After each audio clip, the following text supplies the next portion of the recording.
Hello and welcome back to Go Race Promotions here on Twitch. We are live for the Suzuka 2-hour for AK Racing's ACC GT3 Championship. My name is Matt Nippers from Go Race Promotions, and welcome back if you're joining us again, and welcome if this is your first time ever on this channel. Hopefully you enjoy what we have lined up for you today. We of course, as I just mentioned, we have got 2 hours of racing, GT3 racing, and well, geez, look at the times at the top of the board. We have got Andy O'Hara, the alien himself, on top of the 201.002, and he has just slightly eclipsed Justin Honor and Keen Lucas in third place, and then we have Johnny Eaton in the number 14 Aston Martin. In fact, let's go and join him because he is about to start a lap. Let's ride on board with him as he gives us a good driver's eye view of this circuit as we head down the front straight. Almost hitting top speed, but then you've got to brake, turn, back down a couple of gears. Try and let the car fly out to the left-hand side, then tighten it back in for turn number 2. Use all the exit space there, and then we're onto these never-ending S's. The left, the right, and then all the way up to, again, to the left, another left here. Before an extremely long right-hander, different ways we're going to see drivers tackling this corner. Some will go for double apexes, late apexes, you name it. Then up this left-hander, up the hill. And now we go into, I believe it's called Dakar 1 and Dakar 2. Someone correct me in chat if I've made an ass of myself there. All over the curb there, two-wheel it. We'll see Sparks there at night. Oh, a bit of oversteer there for Johnny as he tries to use the banking of, I think it's Dakar 2 actually. And now into the hairpin. Down to first gear, slowest corner on the track. As we build up the speed around the long right-hander, heading into Spoon. Hard on the brakes again. Back 2 gears. Let it drift out to the right, onto the exit curb, and tip it in. Not too hard though, otherwise you get that big oversteer moment. You've got to focus on the drive coming out of Spoon. Down the hill, make the most of it. Because now we're heading up towards, I always get this one mixed up, I believe it's 130R. The fastest corner on this circuit. Drop it back a gear. Misses the apex slightly there, does Johnny. And now into the Casio triangle. All the way back down to first gear. Over one curb and then make most of this curb. Open up the exit of the corner as much as you can before heading down the hill towards the start finish straight. And that is one lap for Johnny Eaton. See what he stops the clock at. As he crosses the line. That is not a bad time, a 2:02.2. That is some pretty good race pace there for Johnny Eaton in the Omok Racing Aston Martin. But I want to try and find the man who is currently on top, and that is the 122 of this guy right here, Stefano Rasciuti. Rayton Racing by Target. That, well, Stefano, he's put one over Keen Lucas and Andy O'Hara in the last few minutes as he pilots the Lamborghini. Now, I'm used to seeing Stefano running the Nissan. Sad to see, he is not in the Nissan anymore. Not in the original Chonky Boy. Instead in the door wedge of the Lamborghini. So, see if Stefano can improve that lap time. An already impressive 2-minute 2-minute.04. Oh, 2-minute flat 0.4. That is a very impressive time around this circuit. So Stefano definitely showing the way around. Glad he ate her. Rasciuti has been a Lambo driver ever since this game came out. Not true. He has been running a Nissan in the previous season of the AK Racing ACC series. So, a bit of a shame that he's in the Lamborghini, but never mind. I'll forgive him. I'll forgive him. I am slightly biased towards the Nissan, in case you couldn't tell. Anyway, let's keep focusing on this on what's going on track. We'll try and find Keen Lucas wherever he is. I believe he is in pit lane, so no, we won't. But instead, let's try and find someone else on track.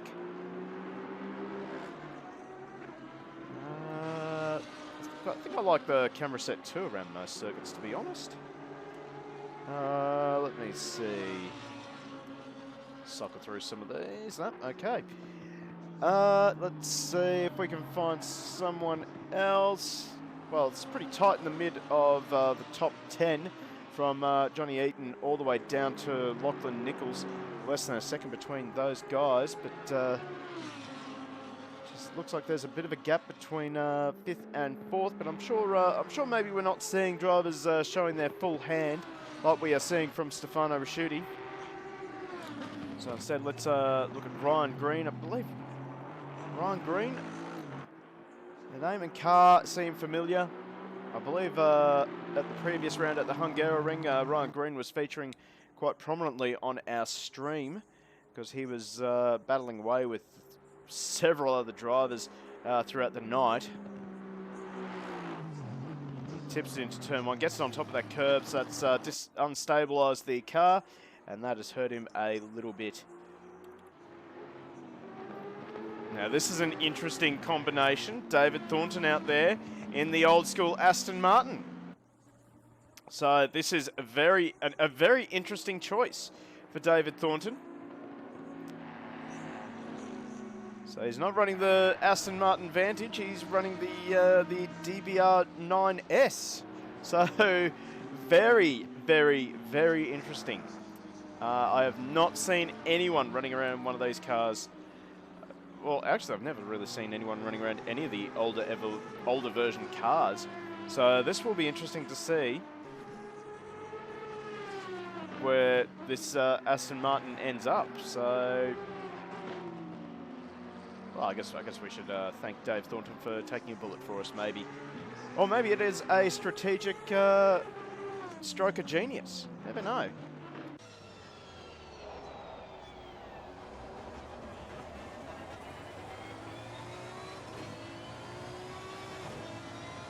Oh, listen to the howl of that car.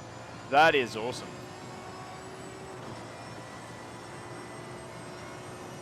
So this is the old school V12 Aston Martin before they went to the twin turbocharged AMG V8. In fact, he's backing out of it. What is he doing? He's just stopped on. I think he is going to return back to pit lane. So instead, we're going to look at Laurie McLaughlin. He's got Matty Richards just behind him. Good to see Matty Richards back out on track. Good to see that he's actually getting back into it as well. He's been suffering a lot with a horrible back injury that he got from work. But he is back out there and hooning around again. And he is currently following Laurie McLaughlin's every move.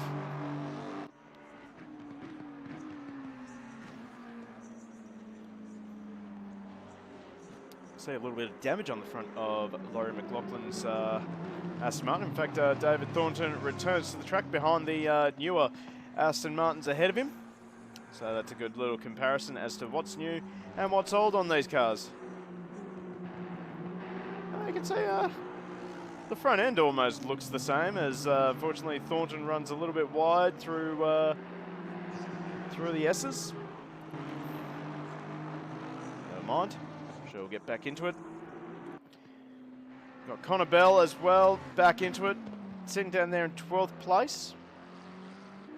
Connor was, I believe he was a little bit unlucky at the last round, if memory serves correct. He got a drive-through penalty, had a few spins, got involved in a few incidents, but he's always a driver to keep an eye on. He is a very strong driver in sim racing.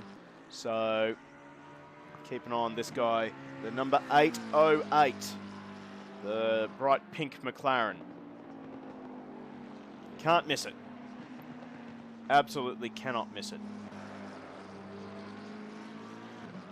Let's see. We have Stephen Marsden, another name that we are very familiar with here at Go Race Promotions because of his exploits in the AK Racing V8 Supercar Series. Stephen running in an Aston Martin tonight. So really, in the AK Racing Series, the Aston Martin seems to be an incredibly popular car.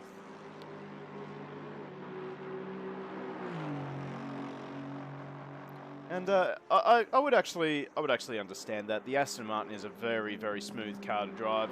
Seems to be very easy to set up, very easy to get the hang of as well. So yeah, I'm fully understanding of anyone who does jump into the Aston Martin. It is a solid car. Let's just put it that way.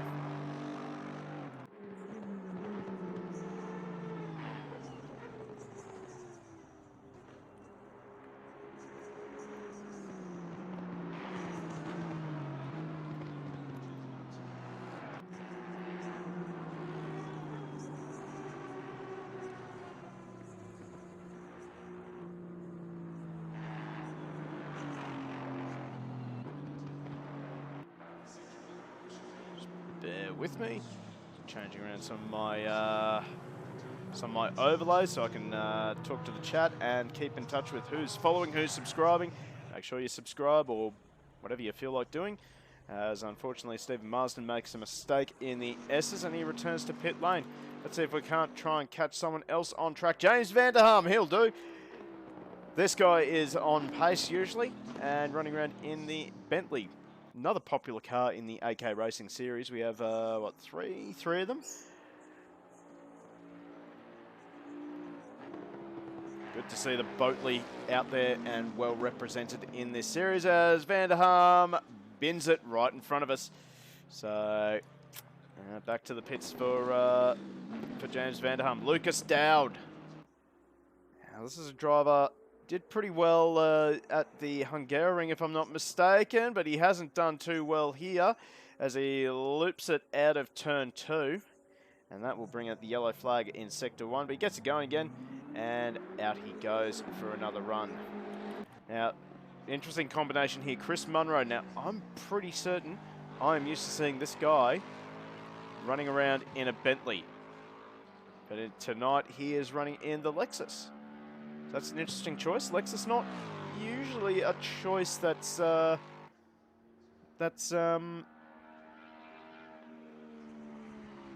is popular, I guess.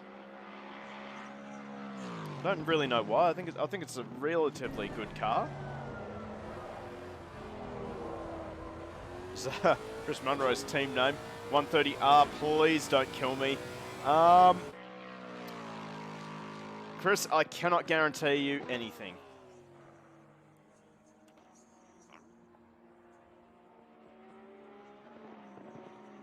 And a great time straight up, 2:01.4 for Chris Munro. So that will put him 5th fastest in the session. Andrew Ferguson, another name we're very familiar with. He was involved in some wars at the Hungaroring. As I believe we are heading into our driver's briefing as everyone's starting to head into pit lane. So we'll have a quick little fly around this circuit and have a look at some of the more key points of this track. So of course, turn 1 on the rolling start, we expect to see a lot of action here just because of how fast the corner is and how much it tightens heading into turn number 2. So we'll definitely be in the drone cam at the start of the race to try and capture all the action. I believe we last time we were here, it was a sprint series, and we certainly saw a few drivers end up in that barrier on the left-hand side there. Moving on to one of the more difficult corners to get right, just because, again, it is so fast, and that is the Deca 1 and Deca 2. I have a feeling I'm mispronouncing that, or saying it incorrectly, or just getting the word completely wrong. So I'm just going to quickly look up the track name, or the track map, I should say. Let's see.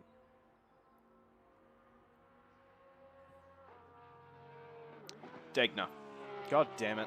Yeah, it's Degna 1, Degna 2. Definitely try and keep an eye on that. So Degna 1, Degna 2. Both, very well, first half is very fast, just like turn 1, but it's this little curb here. You've got to get it right.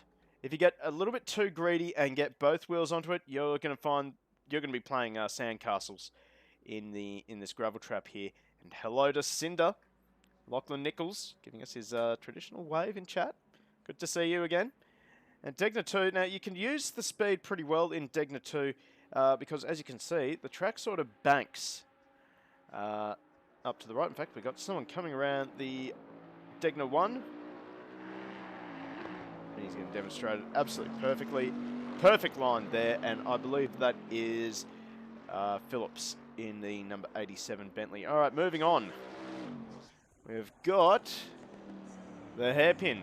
That's all it's known as, the hairpin. Unless the map I'm looking at is outdated. But we expect to see a few dive bombs here. Now, of course, this is where, I want to say it was Daniel Ricciardo had that scary crash here in Formula 1. The car ended up barrel rolling and flipping and end for ending around here. So there's always the potential here for nonsense to go on. Oh, what the? Okay. Keyboard just cut out. Oh, keyboard actually cut out again. I have a feeling that my wireless keyboard might be running out of batteries. That's never a good sign. Spoon! Hello to Philippa as well, joining us in chat. Good to see you again. Spoon, another corner that is very easy to make a mistake on just because of how fast it is. Very easy for a car just to wash out, carry too much speed. These curbs here, they can definitely suck you right off the circuit and send you out into the middle of nowhere. And if you end up out here, you will need your track pass to get back into the circuit. But if you can get a clean run out, utilise the downhill run out of Spoon, as Connor Bell gives us a good demonstration of, you set yourself up for the scariest corner on the track, or at least the scariest corner according to Chris Munro. Oh my God, there we go. 130R. You have to commit to this corner nice and early. And it is just such a quick dab on the brake, down a gear, turn it in, and start feeding on the power. Or at least in a GTR, and as Philippa has correctly pointed out in chat, it's absolutely scary and terrifying if you're an Audi or a Honda. And then we will move on to the Casio Triangle. Of course, the scene of many incidents, like Senna and Prost, Philippa Bakita, and I've forgotten his name. No! I was going to make the joke. Houlihan. There we go. That's his name, Houlihan. It definitely came together last time I broadcast here. No, it was the chicane, Philippa. It was the chicane. You two came together on the final lap. I remember it.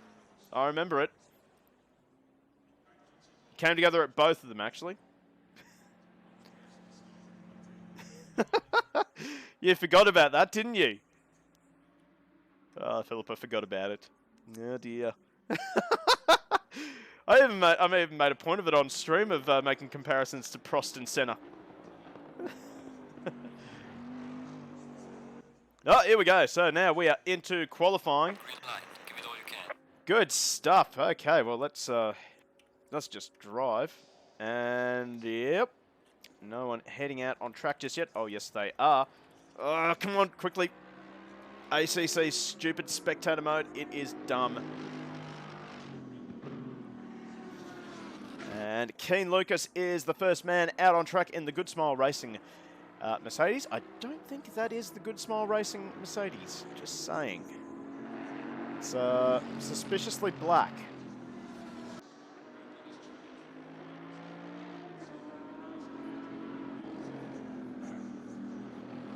But anyway, he is out on circuit. Oh, yes. Yeah, good idea, guys. Forgot about that. We need a prediction. What is the qualifying time going to be? Let's see. Is it going to be a sub 2 minute? Or will it be over 2 minutes? And I'll give you guys 2 minutes to make your choice. So get those predictions in, earn some points.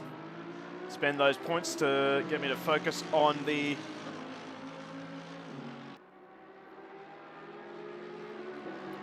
Well, I mean, it was pretty close to sub 2 minutes in practice, thanks to Mr. Raschuti, who is on screen right now.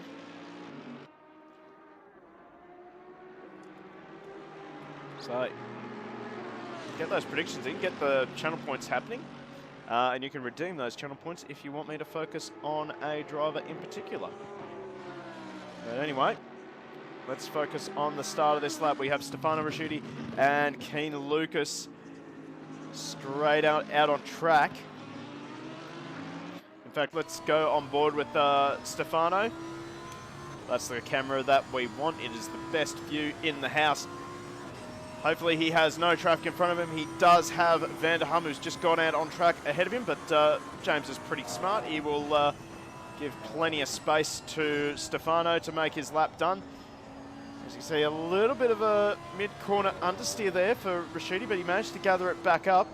Now into the S's. Oh, he's aggressive on the curves. Very brave in a Lamborghini. Lamborghini is pretty unstable to use on the curb. Oh, there we go. Absolutely using... This is maximum commitment for Stefano Raschuti. Into Degner 1. Stays away from that curb, so he's being a little bit more conservative now with the curbs. He's heading up towards Van der Hum. Van der Hum getting right out of the way. He'll get out of the way for... No, actually, Lucas has gotten a track cut by the looks of things. We also have the number 48 who has binned it at turn 2. Now, the 48, if I can quickly find him on the entry list, that is David Ross. So Ross has not had the ideal start to his qualifying session. He will lose a lap, unfortunately. Anyway, continue to focus on Raschuti. Oh, aggressive. Oh, a little bit of oversteer. Wheel spinning out of Spoon. And now he fires it down the back straight, heading towards 130R. Let's have a look at the commitment here from Stefano Raschuti. Oh, not even a downshift. He just absolutely plows it through there, uses all the curb, and now has to slow it right back down. Oh, look at him monstering the curb in the Lamborghini. That is a maximum commitment lap from Stefano Raschuti, and we will see if he's going to hand out some channel points, or maybe no channel points, because everyone's saying sub 2 minute apparently. And he goes to the top at 2:01.1. So not quite a 1:59 for Stefano Raschuti, as we'll continue to watch the times as they tick over. David Thornton not starting a lap, not yet. In fact, we have to go back to the number 257 of James Honor as he crosses the line. And Lauren McLaughlin actually goes second. Honor now into second, 8/10 off of Raschuti's time. Andy out here sandbagging. So, no one else crossing the line just yet. We're waiting on number 35, that is Ryan Green, crossing the line right about now, and Green goes into 5th place, 3 seconds off the pace. We'll have to go back to number 40, and that is Anthony Cesana. He's another one to keep an eye on. Where's he go? He goes second, 2:01.284 for Cesana. So a great time there for Anthony Cesana. Have to try and find... Oh, we have one off at 130R. That is Ben Newman in the Cobalt Racing Bentley. And Dave Ross has made a meal of it at the Casio Triangle, and that's going to hurt him coming down the main straight. So let's try and find... We'll touch base with Stefano Raschuti again. See where he goes. Yeah, funny looking Aston. I know. Leave me alone. It's Easter. Give me a break, Philippa. Anyway, Raschuti now. Yeah, fair enough. Raschuti now into the Casio Triangle one more time.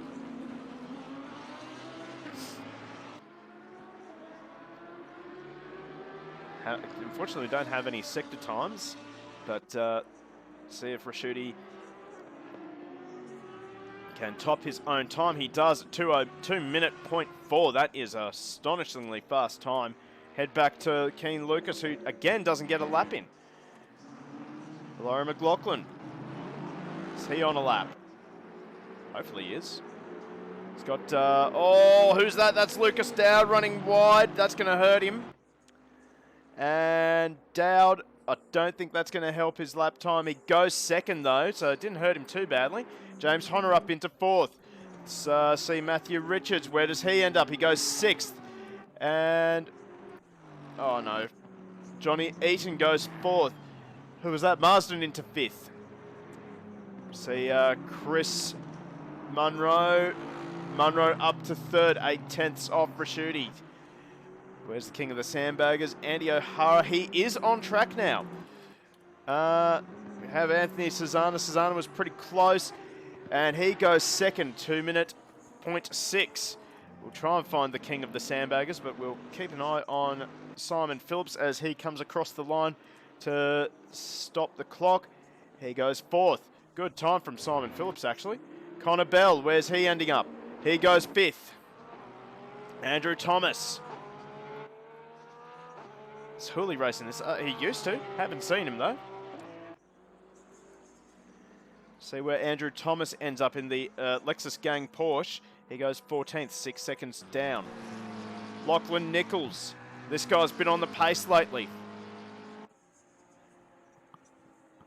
Where's he end up? Can he go to the top? He goes fourth, 4/10 off of Rashuti's time.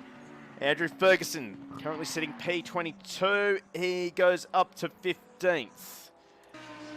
There's Andrew O'Hara, the Laundry House Audi. I don't know how he got that name. Keen Lucas, he's the next one to set a lap time. What can he do? Can he go to the top? He goes second. Oh, not a bad time. 2:04.41. That is .036 off of Stefano Rasuti's time. But let's have a look at the king of the sandbaggers, Andy O'Hara. So he tips it into the S's. Oh, he misses the apex ever so slightly. Leighton House, but not quite. Okay, yeah, like the colour scheme. Thanks for explaining that, Phil. I'm glad you're in chat. I'm glad you're in chat. Should have you in the commentary box, actually. More helpful than me. All right, Andy O'Hara riding on board with him as he heads up to the first Degner. Oh, we have a yellow flag just behind him, and I think that was Keen Lucas that binned it just behind him, heading up towards the first and second Degner. But O'Hara now up towards the hairpin. That was late on the brakes, or a little bit of oversteer. You could hear the car sliding. Tyres screaming in protest. Now he heads up towards Spoon. No one else. Oh, Susanna's actually gone to the top at 2:03. So Susanna getting that time down ever so close to the sub 2 minute. O'Hara now entering Spoon, now exiting Spoon.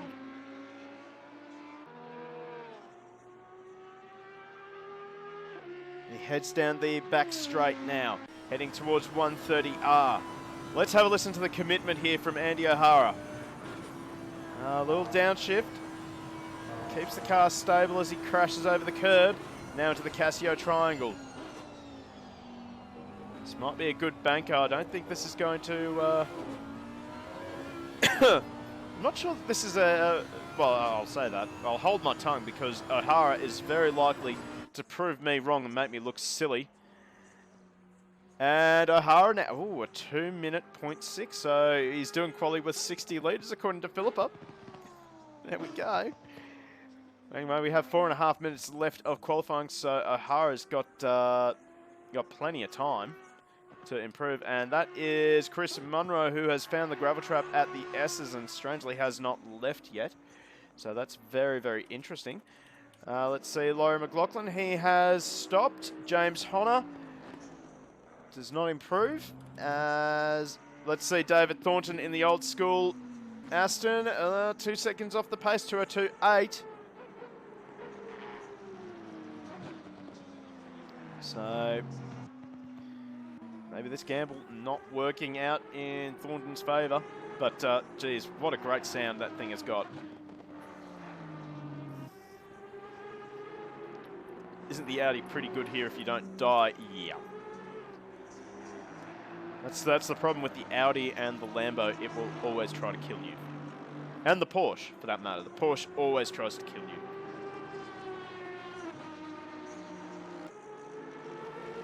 Oh, now we have Lucas Dowd, and there we have it.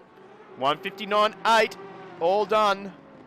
All done, and it is because of this man here, Lucas Dowd. So Lucas Dowd has given some channel points, although I'm not sure that anyone's going to get actually a lot of points because it was 100% to sub 2 minute. So well done, everyone. I guess you get something, maybe. I don't know. We'll start up a new prediction. Who is going to be on pole?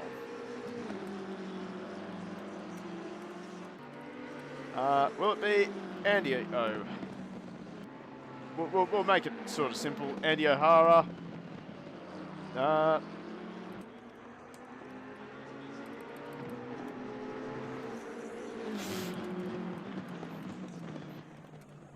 This is the only thing I can really do because if they don't, if it's between Andy and someone else and they don't put it on pole, I won't be able to hold any.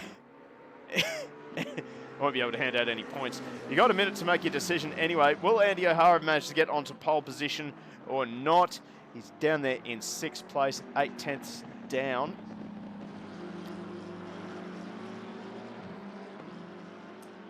Let's see if we can't find our man, the king of sandbaggers. Whoa. And oh, Thornton is, I don't think he's very happy.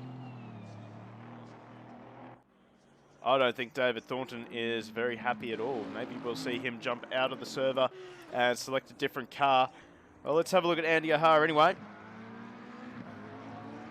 And we'll change it here. Oh, he's up by 4/10 of a second on his own lap time, so I think we'll stick with, turn that off for now.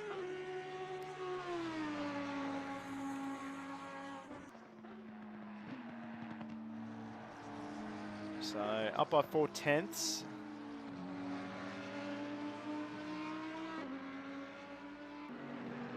Check his engine map. Okay.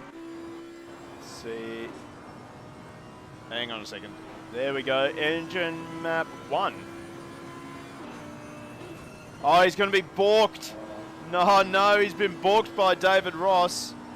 Now, I don't know if he rages very often, but he will not be happy about that.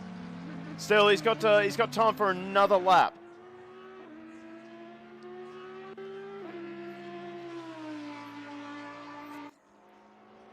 .40 seconds left on the clock. Andy O'Hara will start a new lap. He has got to really open it up now. He's currently 6th in the session. Anything lower than pole, I don't think he'll be happy with, let's be honest. As he attacks the S's now. He's got nothing but clear track in front of him now.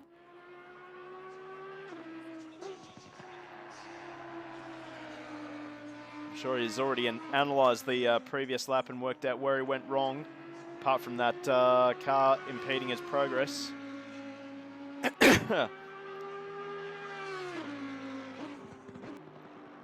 Through Degner 1 and now through Degner 2. He gets both apexes absolutely perfect. He is on attack, but I don't think he's going to be able to do it. I don't think he's going to be able to put it on pole position. Not unless he gets an absolutely outrageous run out of Spoon and out of the hairpin. He's probably banking on getting that lap in until he was balked a little bit there. Right on board with him as we head up towards Spoon.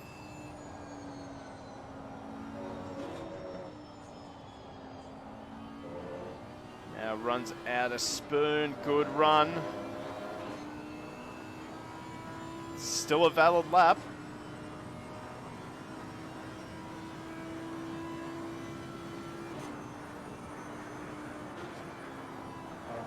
Oh, that was a lot harder through 130R. Can he get it slowed down for Casio Triangle? Loses a little bit of time, but he should be able to make up for it on the exit. There we go. And no, he's actually going to button out of it. So that was a tough session for Andy O'Hara. And as it stands on top, it is Lucas Dowd. So Lucas Dowd has put it on pole position. We still have a few cars to cross the line yet. We're following Ben Newman as he runs down the main straight. He will stop the clock and he will go up to 15th. Let's see if we can't get to Ryan Green, sorry. He will stop the clock and it's 18th. So there you have it.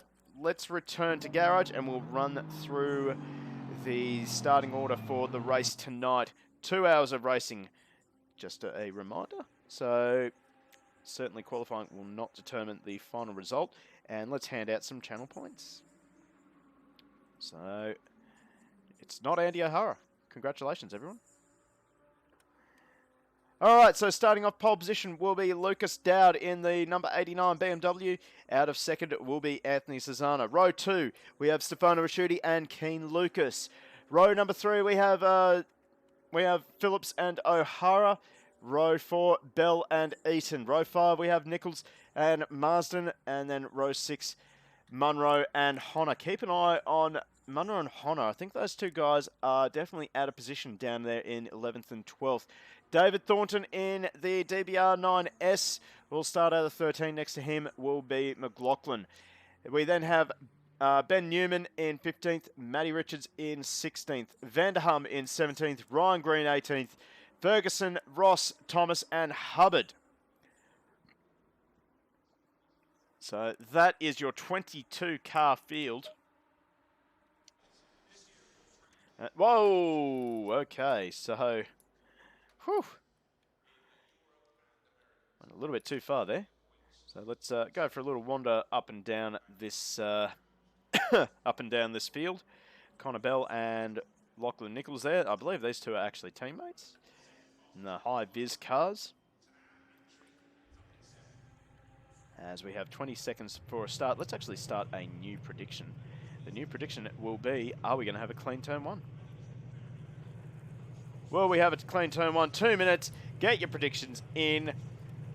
Hopefully we do have a clean turn 1. Obviously that's no fun when everyone just bins themselves in turn 1 and turn 2. I'm sure a lot of you out there would actually absolutely love it, but personally I don't like seeing it. I like seeing everyone having some good, hard, clean racing.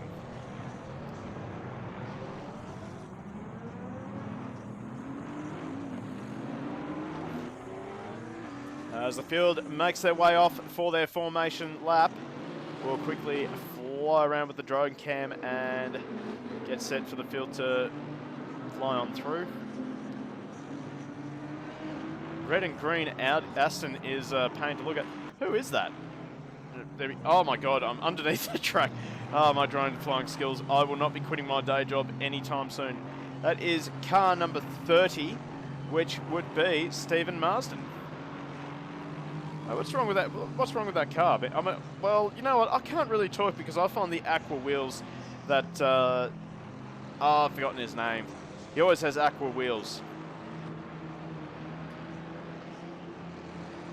I find them painful to look at.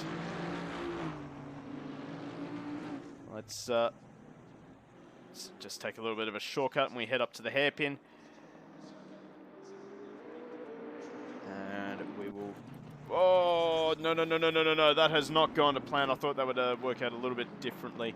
But anyway, we have got Lucas Dowd, our man on pole position. The field behind him, all getting set for a start as well. They'll start forming up very, very soon. I'm glad to see that everyone is showing faith in our drivers tonight. 98% of you are going for yes. Well, actually... Wait a second, only one of you. Okay, well, you know, that's fine. It's 50-50. But, Gladiator, good work. Time to give up on drone before we try to throw up in chat. Mate, I almost threw up in the commentary box here. That's not the camera I wanted. There we go. Anyway. We're almost set for a start.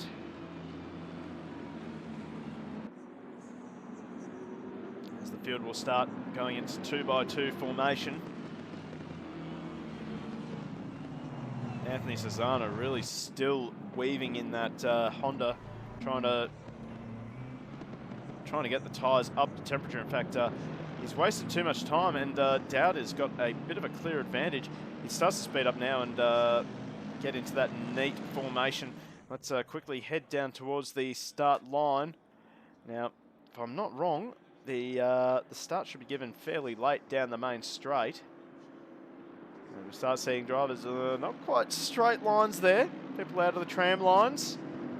We are set for a start anyway. And we are away and racing, and look at the start that Keen Lucas has gotten. That's a very good start, maybe a little too good for Keen Lucas, but it is Lucas Dowd that gets the whole shot into turn number 1 and 2. Are we going to have a clean turn 1 and 2? We have one car going wide, he gets back on circuit, and it is a clean start to this race tonight. So Dowd, he's got the whole shot. He's taken a clear lead over Anthony Suzuka as they make their way through the S's. We've got one car running very wide. That was Simon Phillips in the number 87 Bentley. He's given a bit of a hip and shoulder to Connor Bell. And they're still side by side as they head up towards Degner 1 and 2. We got cars still side by side. That's Matthew Richards trying to get around the outside of Johnny Eaton. And Eaton taking a little bit of liberty going through Degner 1. And look at the start that David Thornton has made. He's actually running with one of the newer the new generation of Aston Martin. As our order starts to correct itself. Oh, we got action in the background there. Going through the hairpin. That was Ben Newman and Laurie McLaughlin getting together. But I think they were 3 wide as Ryan Green tried to go around the outside of all of them. Anyway, we've got to hand out some channel points. So we had a clean turn 1. Congratulations to everyone who bet. Lady Ater getting the most amount of points there. And the field streaks through Spoon for the start of lap 1. Chris Munro definitely out of position. Hasn't really made any time up in the Lexus. I have to keep an eye on him as he continues on. I have to get a, oh yeah, 120 points. Yeah. It's better than losing 20 points. Let's have a look at the front of the field, see how everyone is travelling there. Keen Lucas, he's actually fallen behind Raschuti somewhere on the first lap while we were focusing on some of the mid-corner battles. Oh, Lucas running a little bit wide there, car sliding. He's just got Andy O'Hara now all over the back of him.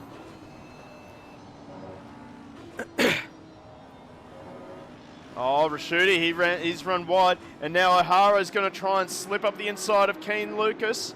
He's trying and done it around the outside, and he's done well. Although it's not over yet. Lucas trying to argue around the outside as they make their way up the hill. If Lucas can hold on to the track position, he can't. And they fall single file going through the first Degner. We have one car in pit lane. That's Andrew Ferguson. Oh, that was the 87 of Phillips in the background there, just making all sorts of shapes over the exit curb. Oh, he had to check up their mid-corner. Lucas just cutting down in front of the Bentley. In the meantime, we'll give Mungic a chance to win back some points. Whoa, can't type for crap. Whoops.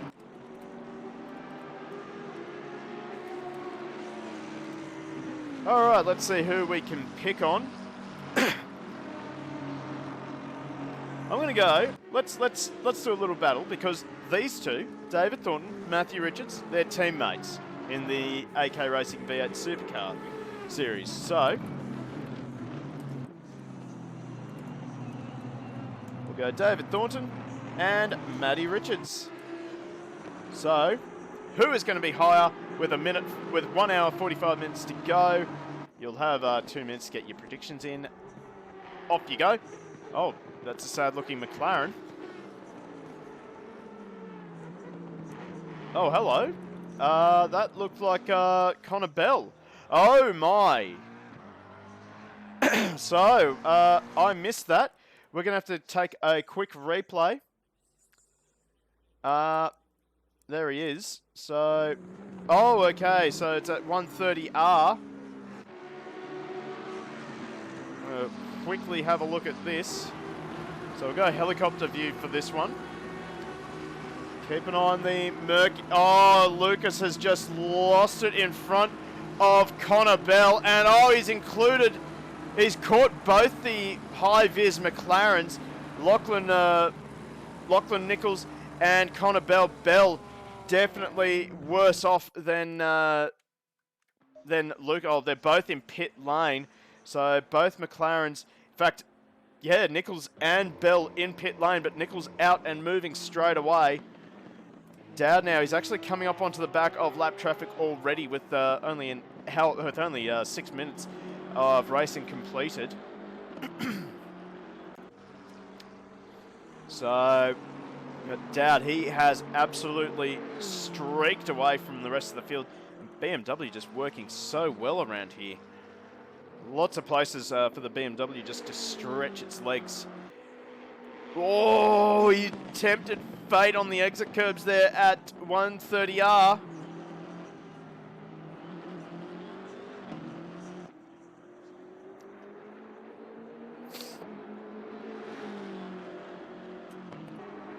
And I'm really happy to see that the Honda is doing pretty well out here with in the hands of Anthony Cesana. As Keen Lucas has just rejoined the circuit, but he is going a lap down, or almost going a lap down. Stream dropping frames a lot, quite possibly. Yes, it is. I have a feeling it is because the prediction thing.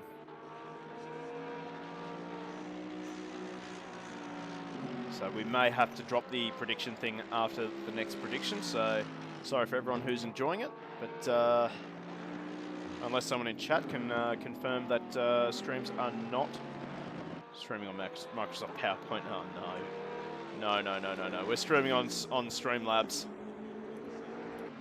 Don't ever say that to me. God. Anyway, we got a battle here. Andy O'Hara and Stefano Rasciuti. And nose to tail here, so we got the Italian Audi R8 here, just ahead of the original Audi R8. Look out the back of Rasciuti's Lambo as O'Hara starts to close in on the back of him. Now, where are we going to see the move from O'Hara? And Phillips in the background there in the Bentley, he's probably in a good position to watch this battle unfold. As here comes the Audi, just starts to stretch the legs a little bit down the back straight. And backs out of it, gives plenty of space to Rasciuti going through 130R.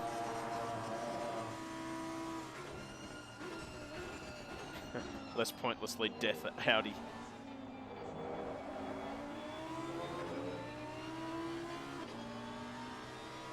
As we head on to the main straight again. So Rasciuti probably a little bit more confident going through 130R.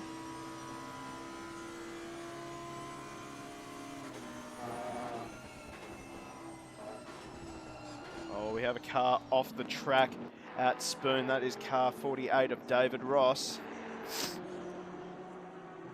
There's your problem. Streamlabs goes racist mode on screen changes. Jeez, okay.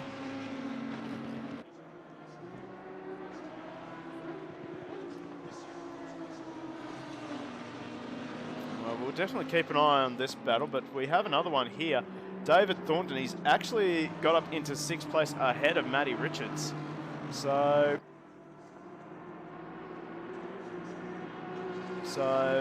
actually starting to pull away from Matthew Richards in the DBR 9S.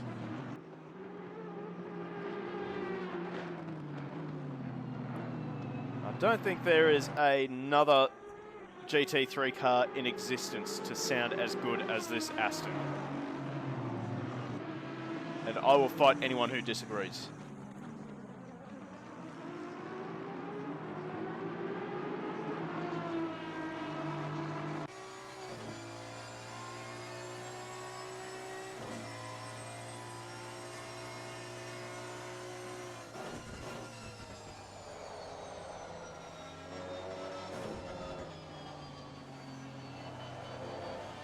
We also have another car in pit lane. That's Keen Lucas.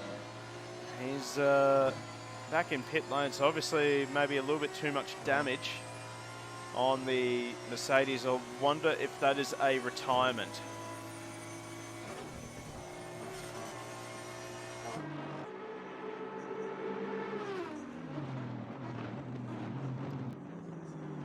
Oh, it was on.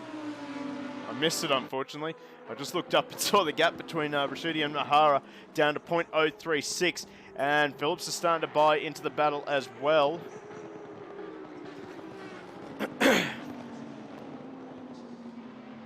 Team Merc is dead. Well, Lachlan Nichols is still on the lead lap, if I'm not mistaken. He is indeed. He's just going through the hairpin now. We're going to ride on board now with Simon Phillips as he watches this battle between Rashidi and O'Hara.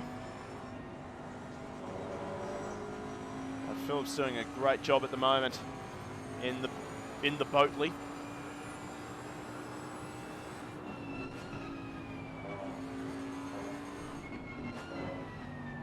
He is ready to take advantage if these two guys ahead of him come unstuck. Get a little bit too aggressive with each other. Ooh, Phillips, he almost planted that Bentley into the back of O'Hara's Audi, going through the hairpin.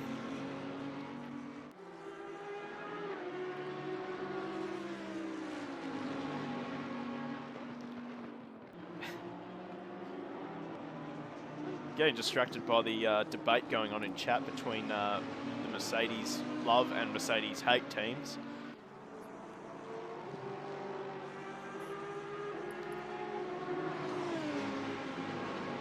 Oh, we have accident at the hairpin. That is Andrew Thomas and James Vanderham. They've come together as Vanderham gets back on track. He's fallen behind the number 18 of Scott Hubbard. So we're going to have to take a quick little replay and find out what has gone wrong here. So we're looking for car 37, I believe it was. There we are. Let's find out what has happened here. So the number 76 has gone off the track a little bit. So we'll try and find out what's going on. So just sheer understeered and straight into the path of James Vanderham. That is really unfortunate for James Vanderham. Oh, look at that, Hubbard! Big dodge there for James Vanderham. And Hubbard will fall in behind Thomas now. So it's as we were before the original spin at the hairpin. There's action aplenty in the last few minutes. We'll check and see how much damage is on this Bentley. And that front end is not looking too happy. Bonnet is flapping around. A lot of scuff marks on the under tray. Oh, crack there. A couple of cracks actually in the front bar. So yeah, he's gotten away with it. It could have been a lot worse. We'll check on Andrew Thomas. Oh, that's a lot of damage down the side of the Porsche. And a little bit of damage on the front as well. That was a very odd accident for Thomas. The car just looked like as if it just did not want to steer at all going through the hairpin, which is pretty odd for a Porsche, if you don't mind me saying so. Anyway, we better go back because battle is on again. O'Hara just seems to be strong down the back straight heading into 130R, but Rashidi just seems a lot more confident probably because he doesn't have the aero wash of a Lamborghini in front of him. But now we'll see O'Hara's got a good run coming onto the main straight. Can he make the move work into turn number 1? I don't think so. He's already buttoning off just to give Rashuti a bit of space going into turn 1 and 2. Or actually, it's called the Dunlop curve if my map is correct. And well, they continue on, but Lucas Dowd out in front, 4.5 seconds over Anthony Cesana already. This has been a dominant performance from Lucas Dowd so far, although still have an hour 45 to go. Speaking of an hour 45 to go, let's hand out some channel points. The last one with the stream, unfortunately, because once again, these predictions are creating problems for our stream, so we'll end our predictions right here. David Thornton, well done everyone. Have some channel points. And we will stick with the action. So, in fact, let's head back down the field. Maybe not. Maybe not. Congratulations, 210 points to, I think that's Ride Curbs.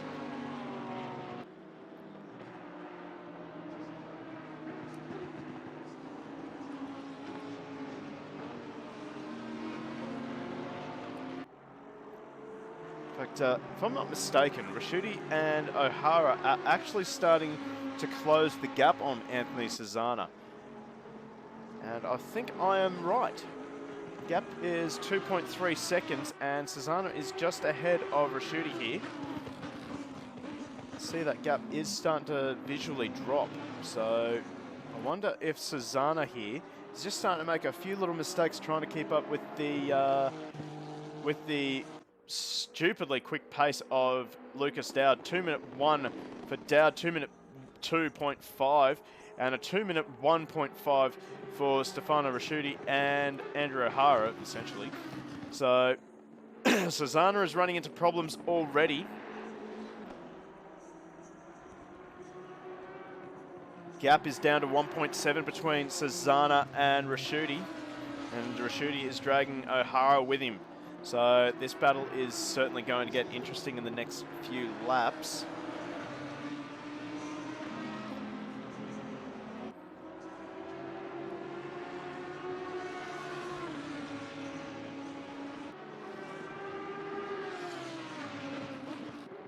In fact, we have lost 2 drivers, which I would hazard a guess of being Keen Lucas and Connor Bell. So a huge shame to see those 2 out already. James Honner now into pit lane. Now I wonder if that is a scheduled stop there for James Honner. Let's go and find out where he is. So he's in pit lane. I don't know if there's any damage on this car. Oh, there is damage on this car. So I would say that's what this pit stop is for.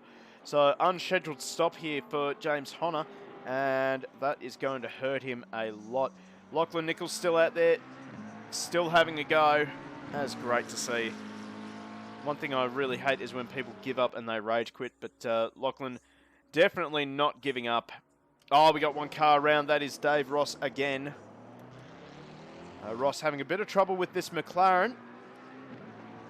I haven't really driven the McLaren a lot, to be honest, so I can't really comment. Philippa, can you maybe give us a bit of an idea of where the McLaren rates with ease of use in comparison to the other cars?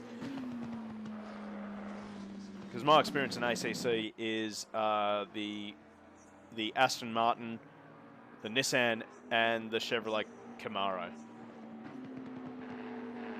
That's it. Now, if I can quickly fly up the... Oh, okay, so easiest mid-engine car to drive. Okay, there you go. How's it rate with the front-engine cars? Marcus 5400, this is an amazing game in the market. Yes, I would agree with you. This is probably one of the more detailed sims I've ever run, as Munro runs it wide through the S's, And Munro's actually got a little bit of damage on the front of this Lexus.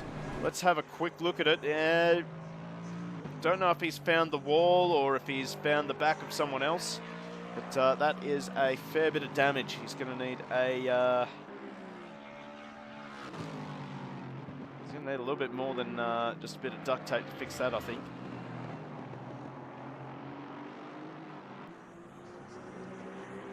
Okay, so easier than the GTR, but not as straightforward as Aston or Merc. Okay, there you go. So there you go.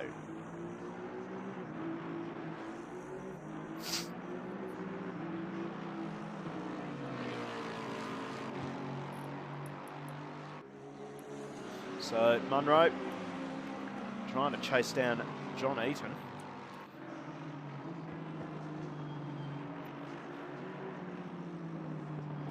Well, actually, let's jump back to this battle here. We have O'Hara just closing in on the back. They're just starting to lose touch a little bit with Susanna. The gap just back out to 1.8 seconds. But Susanna's about to run into some lap traffic as well.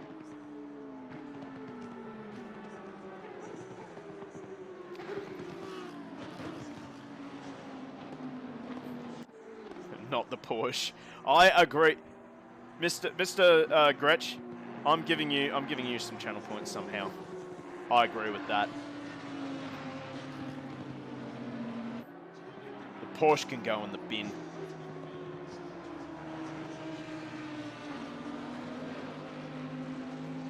Now David Thornton into pit lane. Now, that would be an unscheduled stop for Thornton. And I wonder if there is damage on this car. Car looks pretty clean.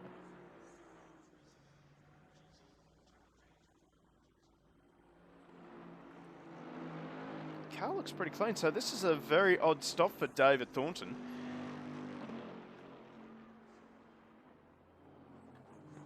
I certainly hope this is not a retirement for Mr. Thornton. Let's see who we can find that's in a tight battle. So, well, these two are in a tight battle for 20th position. But we want to check out this battle right here. Ben Newman is all over the back of Laurie McLaughlin.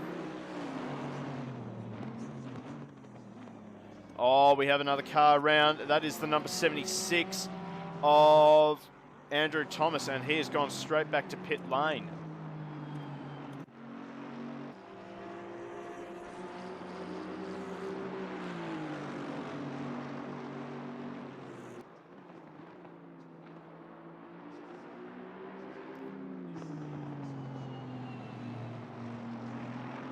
So here we go now. McLaughlin's struggling. He's got a bit of front end damage.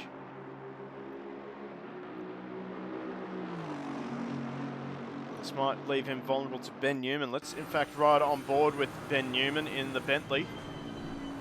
Bit of aero wash mid-corner. McLaughlin runs it wide though. This might leave him vulnerable in the Castillo Triangle. Newman thought about it, but McLaughlin just positioning that Aston in such a way that the move just was not on. And well, gee, the Aston gets a great drive out of the Castillo Triangle. That's very interesting. I was under the impression that the Aston was a little bit slower out of corners than the Bentley, just because of that awful turbo lag.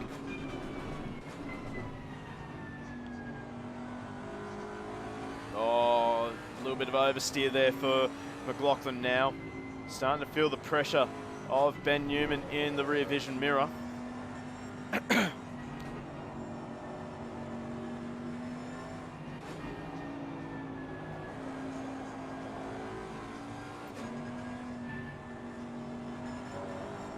Oh, Newman grabs that curb ever so slightly. It loses a little bit of time to the back of the Aston ahead. Through Degner 1 and now Degner 2. See that Newman just seems to have a little bit more confidence through there, but I would suppose that would be about right given the damage on the front of this Aston, as we now swap to Laurie McLaughlin's view, and he runs it wide in the hairpin. Ran it a little bit too deep. Manages to get the traction out of the hairpin though. And, well, Newman might have an opportunity for a dive bomb at Spoon if he is close enough.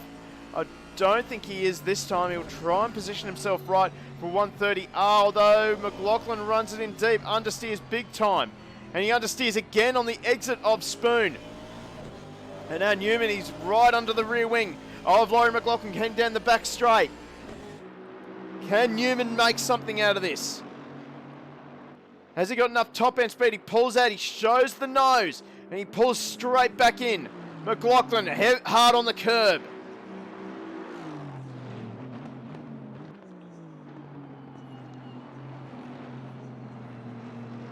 We'll see. That time Newman seemed to get a little bit better drive out of the Casio triangle.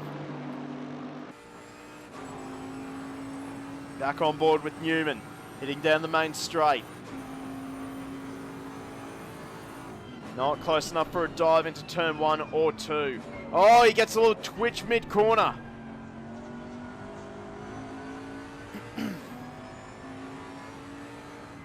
He hasn't lost too much time though.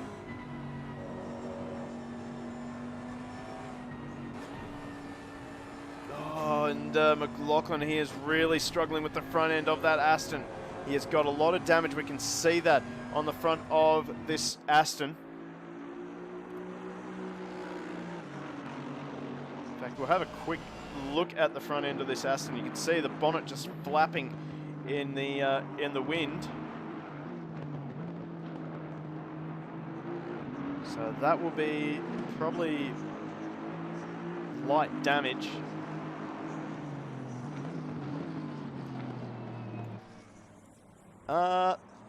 Did that Aston crash into the wall? That is a good question.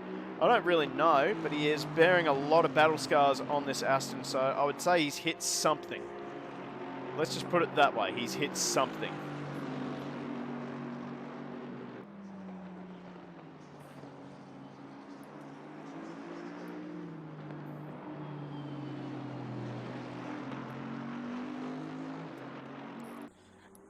Now again, this battle, this is for the bottom of the top 10.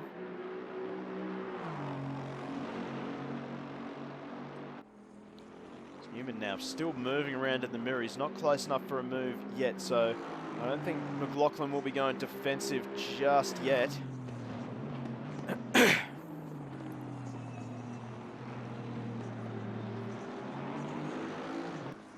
in fact, I think McLaughlin just starting to get back into a rhythm now. He's starting to adapt to his car's capability and handling, perhaps.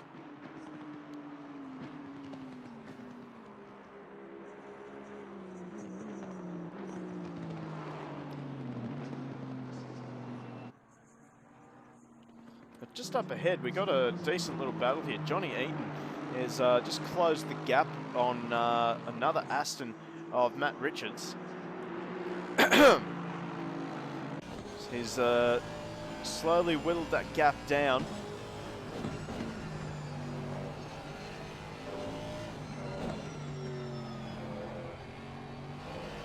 Oh, big oversteer from both Richards and Eaton. And Mr. Gretsch, Aston only needs to see a wall to get light damage, it feels sometimes. Oh, Richards runs it in deep into the hairpin. This might give Eaton a chance. Running it in deep allows Richards to go for a late apex, and he gets great drive out of the hairpin. And the gap remains the same between Eaton and Richards as we now head into Spoon.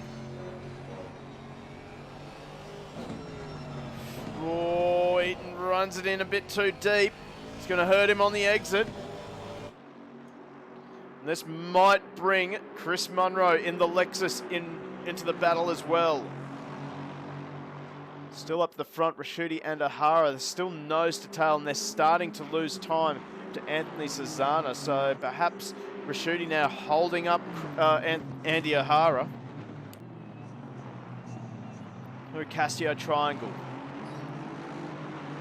for Eaton.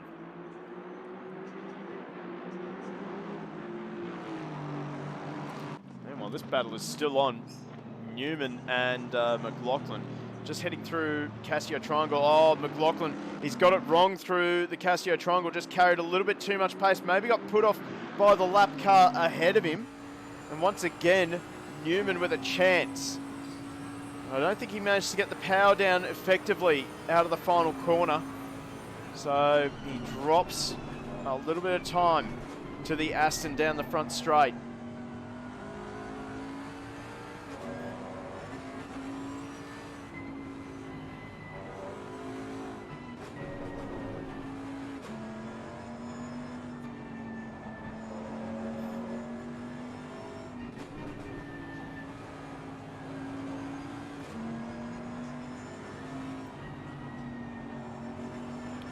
Oh, here we go, McLaughlin wide. Oh, we got a car off.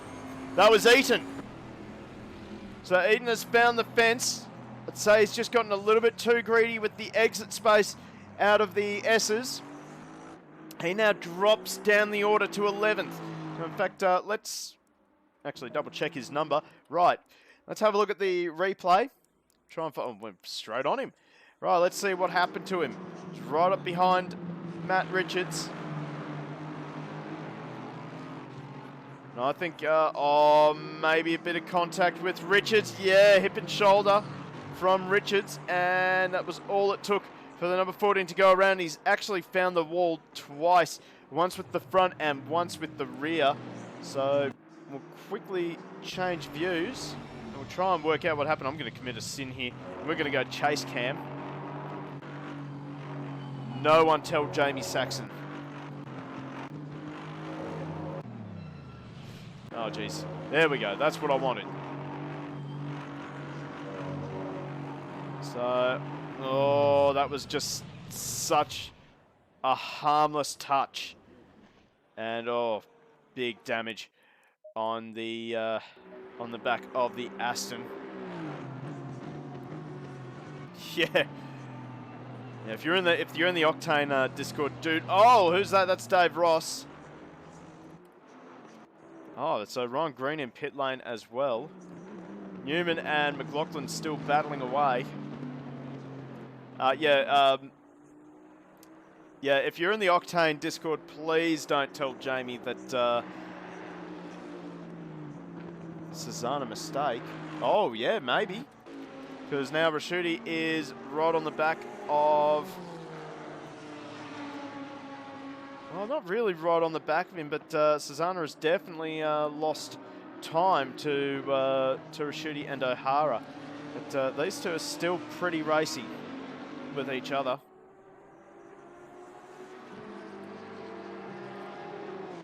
Let's look out the back of the Honda. Yep, that Lambo is definitely bigger in the rear vision mirror. So we see O'Hara just showing the nose to Rashuti through 130R. Maybe lap traffic got involved.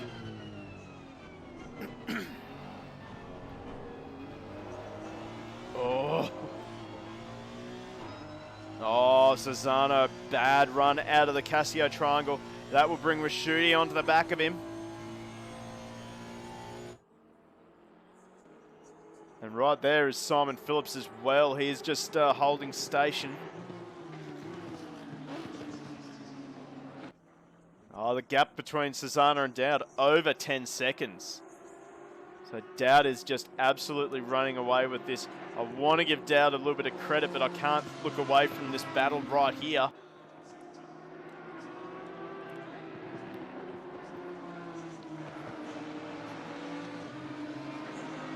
Now, Chris Munro has actually gotten around Matt Richards as well.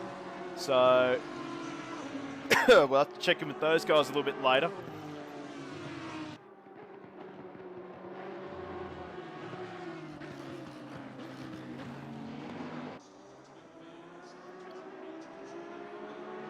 As Philippa rightfully pointing out in chat, Andy is so patient. That is absolutely true. He has spent almost, probably over half an hour behind the back of this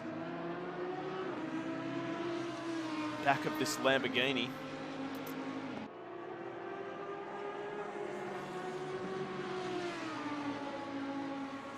Yeah, 5th to 6th, 20 seconds, yeah.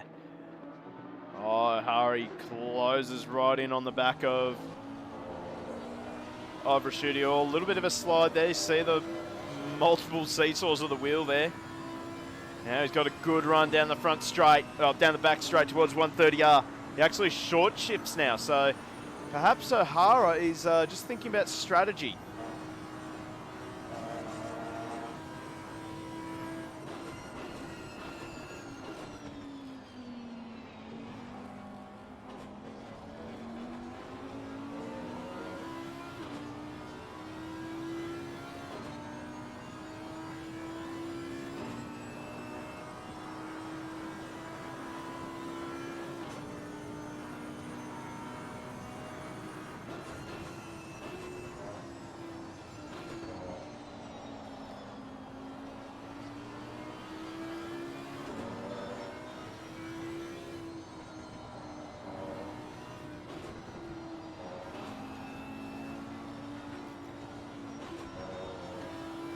You see,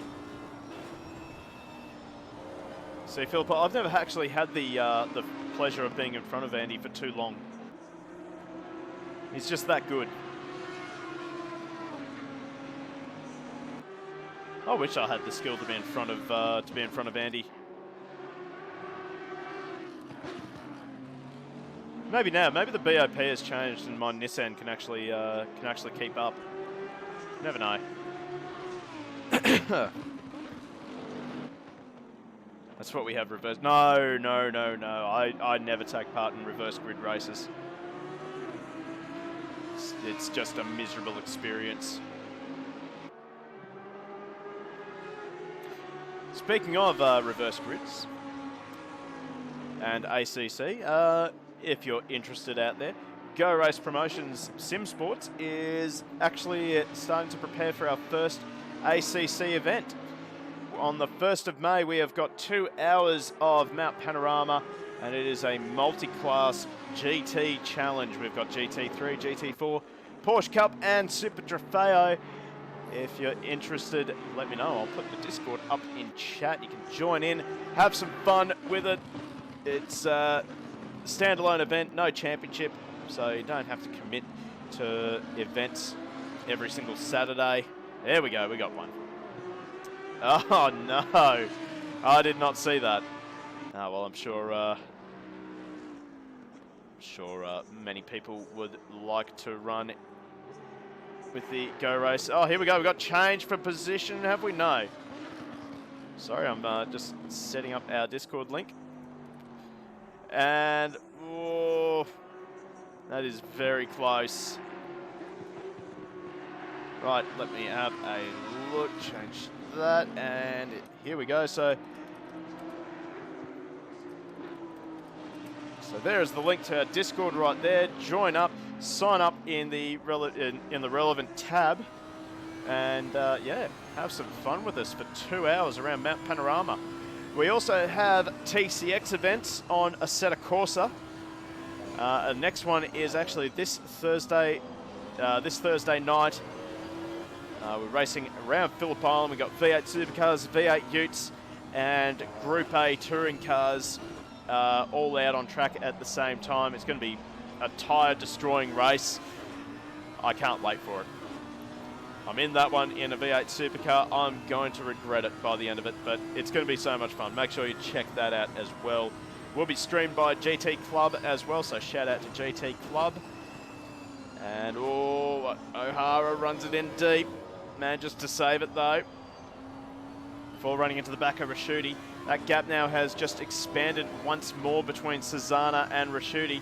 I don't know if it's Rashuti that's being the cork in the bottle for Andy O'Hara, or if it is just that Suzuka is just finding pace as the stint goes on.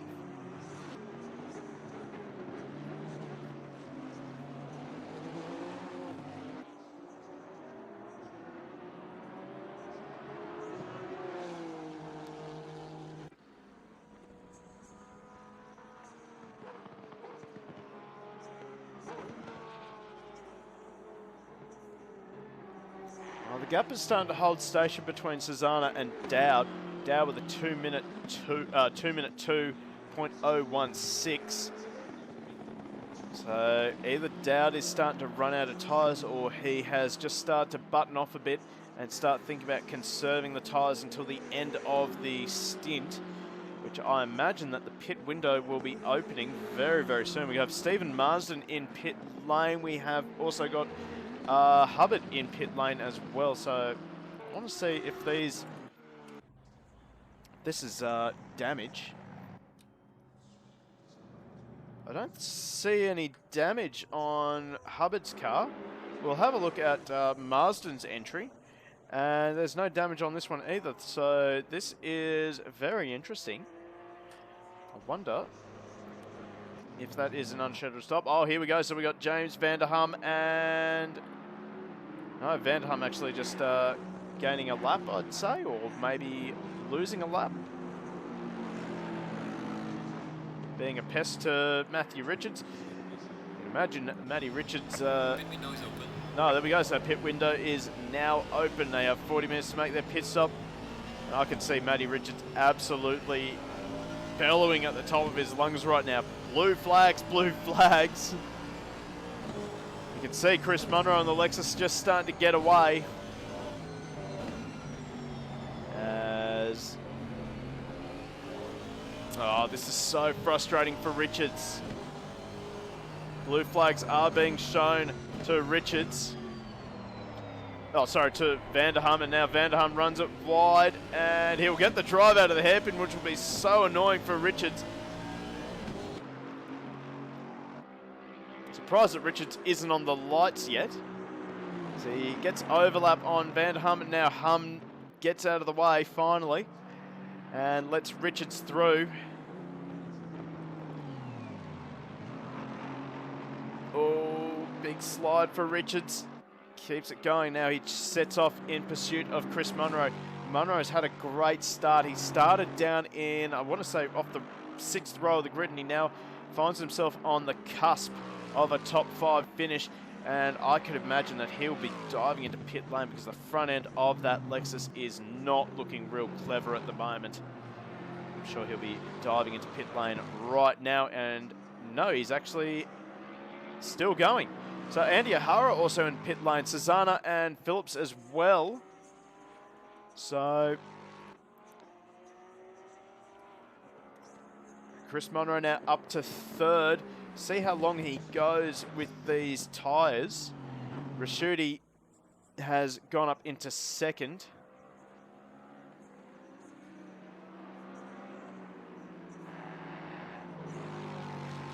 We'll wait and see what O'Hara can do, I guess, Philippa. Still got an hour 17 to go in this race. So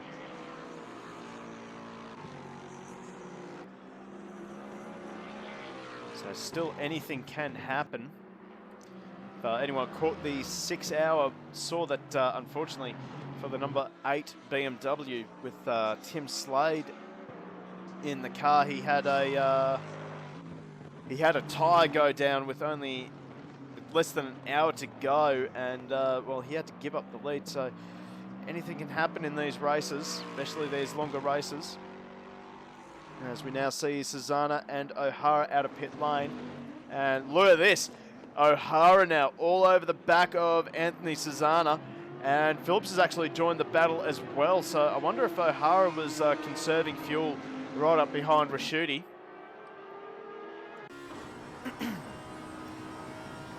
As we head up towards Spoon.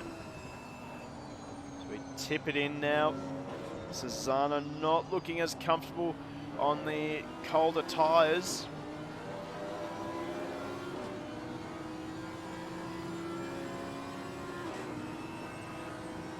We'll see who's got the better straight line speed. It looks pretty even actually between the Audi and the Honda. Although Susanna finds the grass on the entry to 130R, not ideal. Here comes O'Hara, he shows the nose but backs out of the move. Oh, Susanna gives him space, runs it in a little bit deep perhaps. And now here we go. O'Hara will get the drive out of the Casio triangle.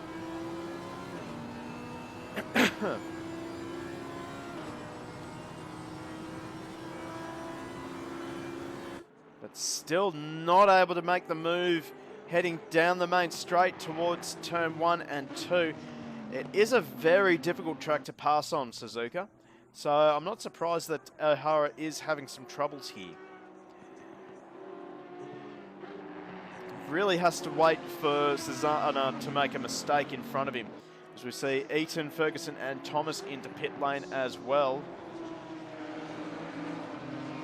And we now have Cycluna in the chat, going for his man, James Vanderham, at least try to crack the top 10. Well, he's in 13th. But he's got 43 seconds to make up on Laurie McLaughlin, so it's a big ask for James.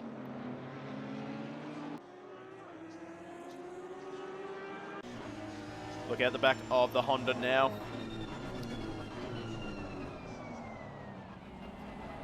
Oh, he runs it in deep again into the hairpin, but he manages to get the driver, enough drive that holds off the Audi for now.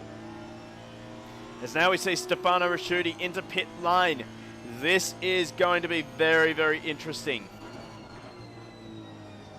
So in fact, we're going to quickly fast forward over to where Stefano Rasciuti is. In fact, Rasciuti has gone straight through pit lane. I don't recall Rasciuti having a drive-through penalty. I wonder if he missed his pit stall.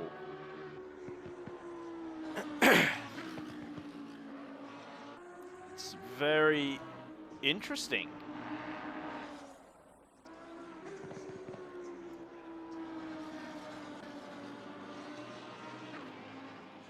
Yeah, rip indeed, because he's going to have to go through again at some point, and he's going to lose so much time to these guys, even though they're battling.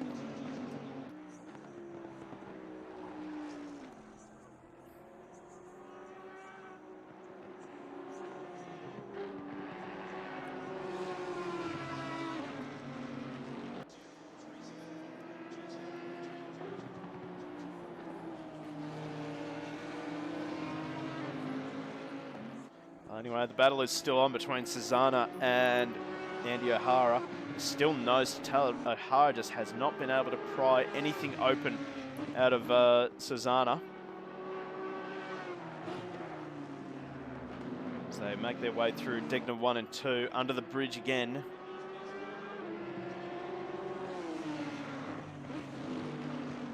Still such great racing we're seeing right now. O'Hara showing a lot of respect to Susanna.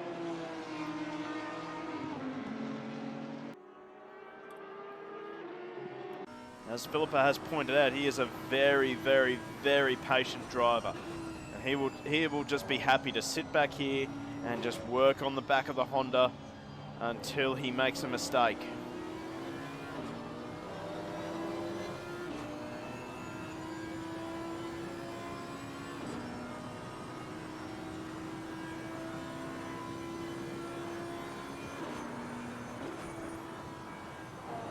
Oh, there it is! Susanna makes a mistake going through 130.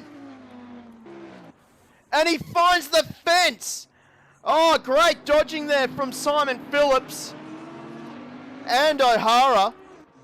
But, oh, Susanna, oh, that is a lot of damage on the back of that Honda. Look at the angle of that rear wing. That car is going nowhere except pit lane. Oh, heartbreak for Anthony Susanna. Just a huge over-rotation. He's going to go around again. Oh, no, and he loses it in front of Dave Ross. He has got severe damage on this Honda, but he has decided to keep going. Oh, jeez. Let's have a look at the damage on this car. Oh, wow, and look at the angle that this rear wing is on. That is severe damage for the Honda, and he is going to have an absolute nightmare trying to get this car around the track one more time. Absolutely puzzled why he did not go into pit lane. Maybe he just wasn't aware of the damage that has been done to the back of this car. We saw it. Oh, it's undrivable. Absolutely undrivable. He can't even get around the corners.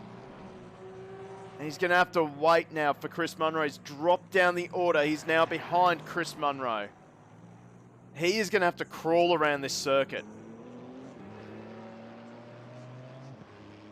There's damage to the diffuser. Oh, no. No, Anthony. Oh. Can't help but have heartbreak for Susanna here. It's a train. Where can we look away now? Yes, we can. So, oh, someone else in the fence. Andy O'Hara's in the fence! What has gone on here? James Vanderham is recovering as well, so I wonder if there's... Oh, no way. No way. There is no way this has happened.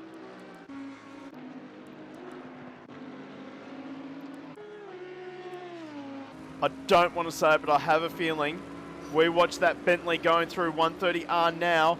Oh, he loses it. He doesn't. Oh, no. O'Hara's done it by himself.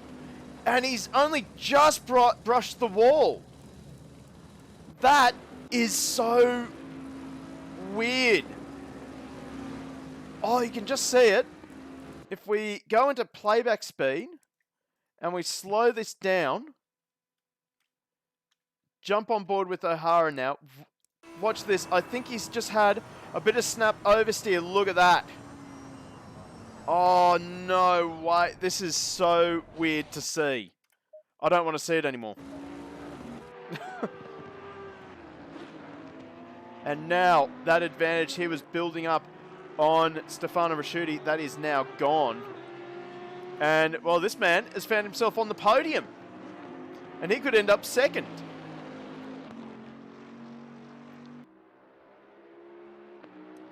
Oh, we have another car around. That is Andrew Thomas, and I think that is going to be a retirement. Yep, there we go. So we're down to 16 cars.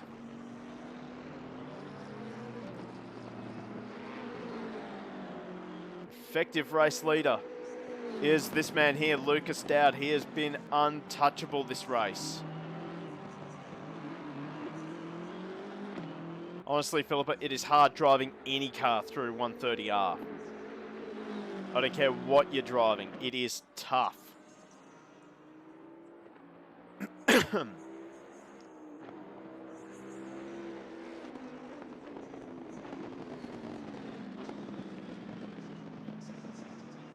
It's a tough corner to get right when you're at 100% commitment.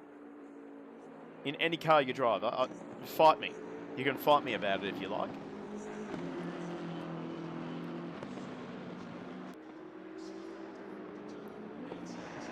Actually, you know what? Actually, I shouldn't say that because you have more experience than me. Anyway, field is pretty well spread out as Vanderham off the track again.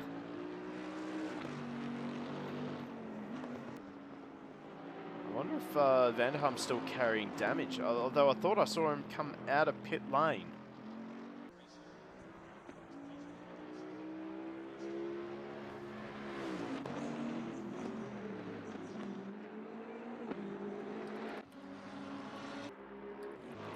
Try and find someone else on track, who's relatively close. We've just found Anthony Susanna. I don't know where he is in relation to the leader. I wish we could bring that up. I'm sure there is a button for me to be able to bring that up.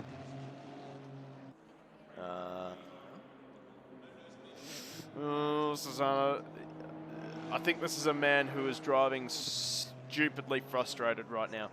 He was in a good position and he just binned it at 130R.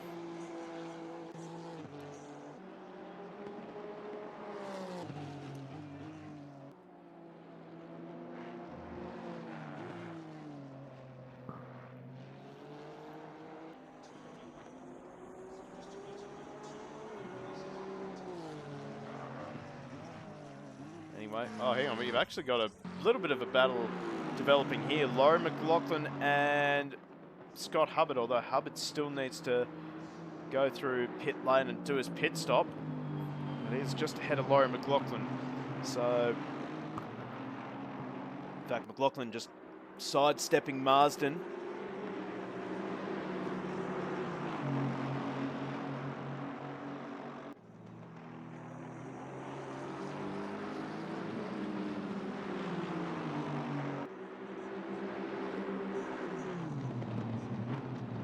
He's got plenty of time in the pit window for drivers to make their pit stop if they haven't already done so. I'm seeing 6 drivers still yet to make their pit stop. Raschuti has not made his pit stop either. And we see James Vanderham back in pit lane again, so I wonder if he didn't do a valid pit stop. As here comes McLaughlin now up the inside of Hubbard. Hubbard gives him room, and out on the loose stuff on the edge of the circuit there, he manages to keep it together. So brave stuff from Laurie McLaughlin as he now moves into 10th place.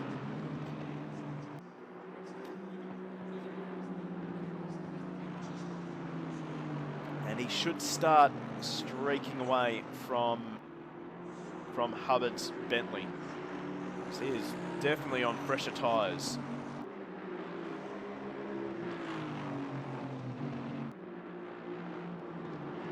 Well, let's see if we can't find Chris Munro. So he is doing spectacularly well. As soon as I find him, there he is. No, that is not him. What is he? He's 185. Where is 185? There he is. He's... Oh, okay. I think I'm about to curse this guy. I think he's about to book a one-way ticket to DC City.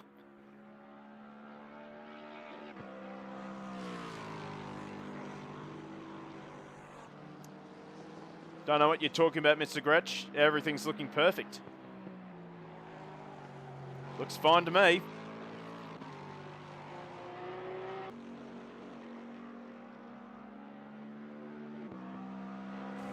Oh.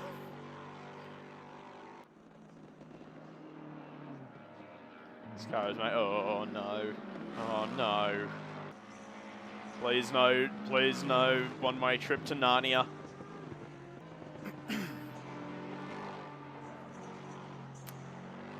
Yeah. We all. Yeah, it is kind of funny to watch someone with high ping.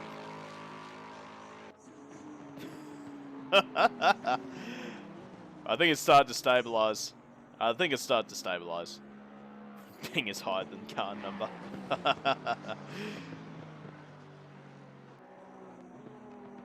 just Optus things maybe, or Telstra things. I don't know, who's a bad internet provider?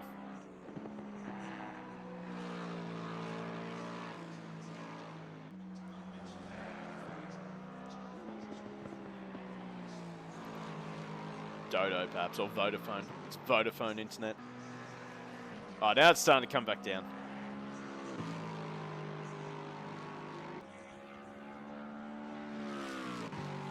There we go. Oh, look at that. It's stabilised pretty quickly now. Oh, that's good. It's good. Bad internet. Is there such a thing in Australia? You're not from Australia, are you, Mr. Gretsch? You are not from Australia, are you?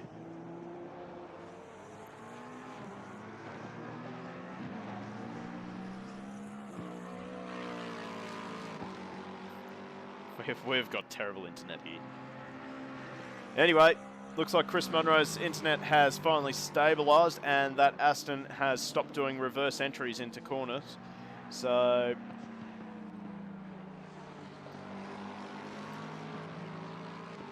he should rename his team name to Internet Please Don't Kill Me.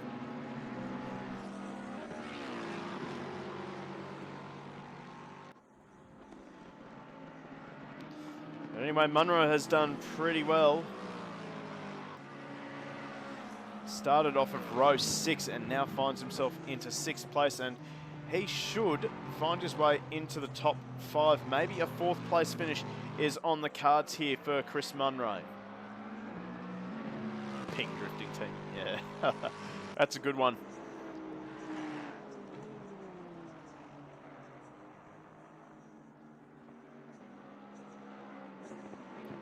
I think I've touched a nerve with Philippa.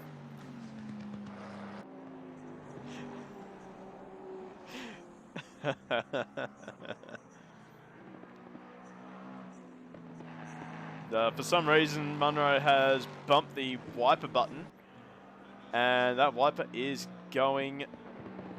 Oh no, he's managed to find the button to switch it off. That's good.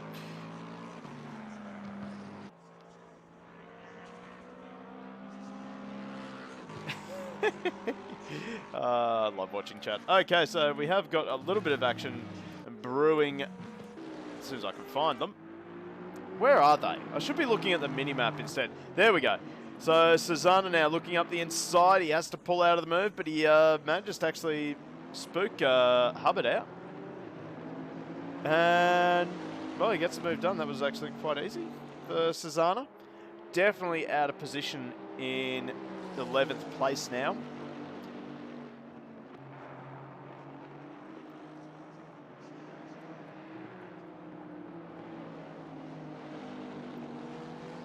Ah, yes, you're right there. You're right there, Mr. Gretsch. So Andy O'Hara's just started to catch up to the back of Simon Phillips. He's within 1.5 seconds now. So this battle is not over. In fact, actually Phillips has started to close the gap between himself and Dowd. That gap was, does Andy have fastest lap? 2:09, and if I find Mr. Dowd, 2:07. So no, Lucas Dowd is still fastest man, but O'Hara is starting to close in. And I would hazard a guess that these two are actually starting to... No, I'm sorry, I'm reading the wrong gap. Never mind. Gap is now over 15 seconds between Phillips and Dowd. There is a little bit of damage on the front end of that Audi. We saw him find the fence at 130R.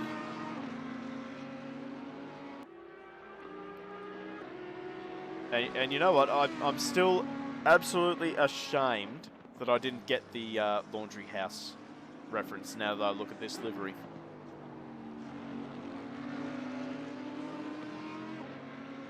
Oh, here we go now.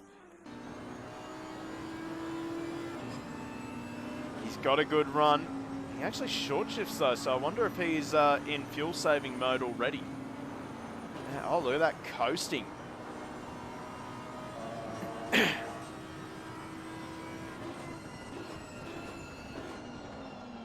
Knowing Andy, the damage has probably made it faster. I don't know about that. He outbrakes himself for Casio Triangle and loses a lot of time to Phillips coming out of the final corner. So he would have adapted to the damage by now anyway, so...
So again, O'Hara closing the gap to Phillips, heading up towards Spoon. We'll see if O'Hara can try and make a move work down the back straight, although just judging by how he seems to feather the throttle and short shift into 6th gear,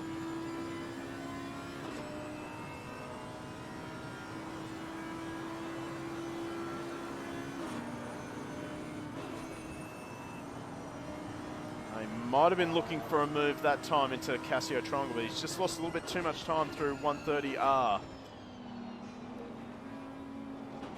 Here we go, he's going for the run down the main straight here. Now O'Hara's close enough. The R8 is pretty slippery in a straight line in comparison to the Boatley. Sam, he thinks about it. Will he go for the dive bomb? Oh, Phillips, big slide. I don't know how he's managed to hold on to that, but he was backing that in like a go-kart. And Phillips hangs on to that third position.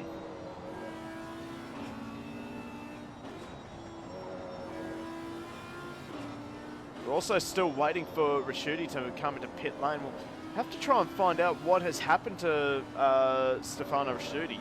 So he went through pit lane and didn't actually stop. I don't know if there's an AK admin in the chat. Maybe can fill us in as to what's happened with Raschuti. Did he get a drive-through or something that I've missed?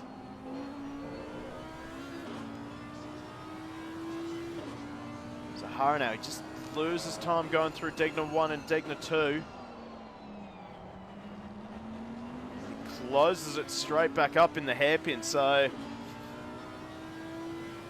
even though he's probably is suffering a little bit behind the Bentley in front of him. He definitely has more overall pace than the Bentley right here. Now out of Spoon we go. Oh, definitely a better run for O'Hara this time. He's tucked up under the rear wing of the Bentley.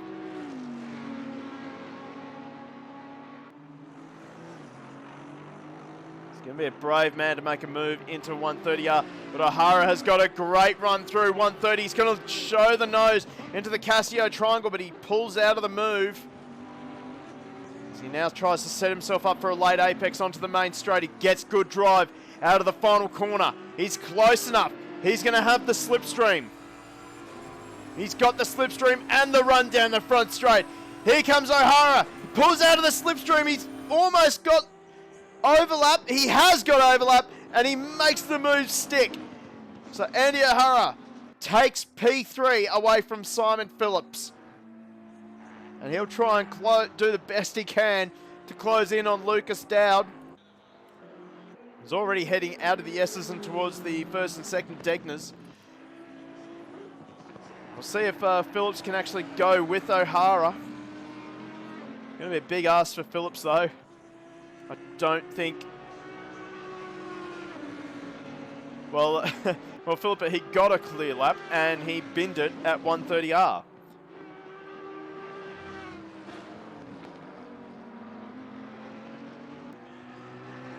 Or did you forget that one too? Mr. Gretsch, it happens quite often actually. You'd be surprised.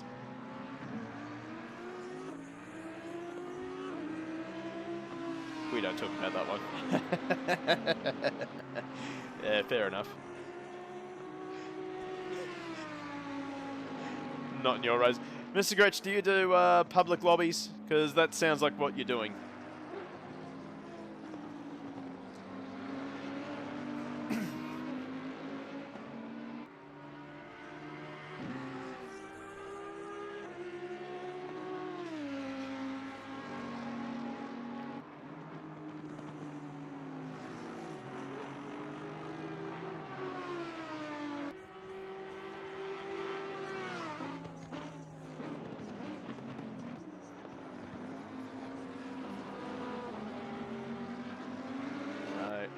Oh, you play.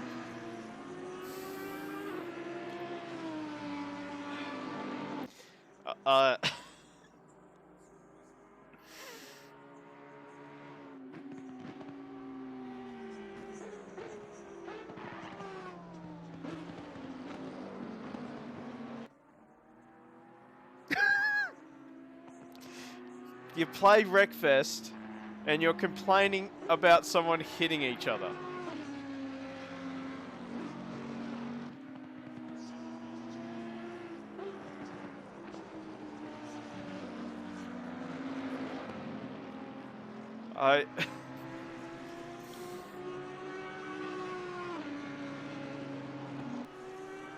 I'm just going to move on from that. That's just that's disappointing. Oh, Matty Richards in. Oh, the CD says ACC just ends up like breakfast. There you go. There you go. Stop being on open lobbies and get into a league. That's all I can say. That's all I can say. Matty Richards in chat and also out of the race, unfortunately. That's a huge shame for Matty Richards. But, no, at least you had a go.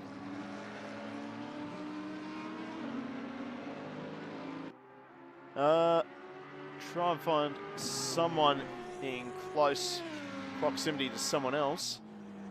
Actually have to check in with Lucas Dow because he should be catching up to the back of Stefano Rasciuti, who has still not made his mandatory pit stop. I wonder if he is unaware that he needs to make a pit stop.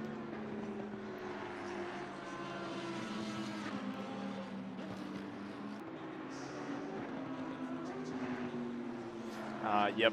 So back pain again for Matty Richards, taking him out.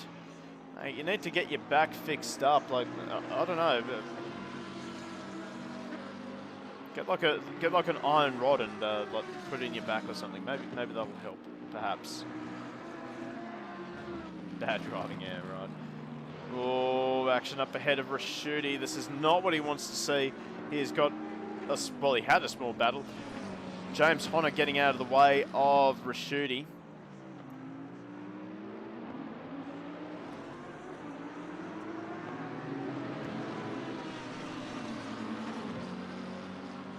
That's actually been pretty good racing, honestly. I haven't seen much bad driving. So Rasciuti now up the inside of Hubbard. And now this will leave him vulnerable to Honor just behind him. So Honor in the McLaren. This is for 13th position. So Honor in one of the other popular cars in AK Racing, the McLaren. So here we go, and around goes Hubbard, but he manages to save it, keeps it out of the wall. You don't get to say you have a lose at 130R and keep it off the walls very often. So great save there by Scott Hubbard, and I'm sure his pulse will have elevated by now as, well, speak of the devil, Stefano Rasciuti into pit lane.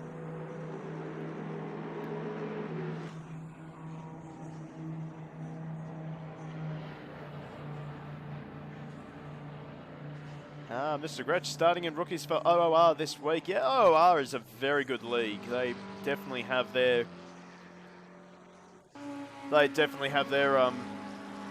proverbial together, and they run some very good leagues. Definitely check out the sprint series as well, because that's when you start learning big time. So yeah, that's great, Mr. Gretsch. Let us know how you go. Anyway, Rasciuti into pit lane. He will drop down to 4th place. Philippa, I had to drop out of split yellow because I was just absolutely run off my feet. It's been, there's a lot of other issues going on. I'm actually going to be losing internet access probably in the next 2 months, I'd say, because I'm moving houses. And I was also neglecting a few other duties that I have with Go Race Promotions. So yeah, unfortunately, very, very disappointing. I did have to stop racing in split yellow. It was great fun, but I just couldn't keep going, and yeah, bit of a shame. Anyway, we're focusing on this racing here, and McLaughlin just absolutely sidestepping Suzuka for some reason. Laurie just not in the mood for a battle right now.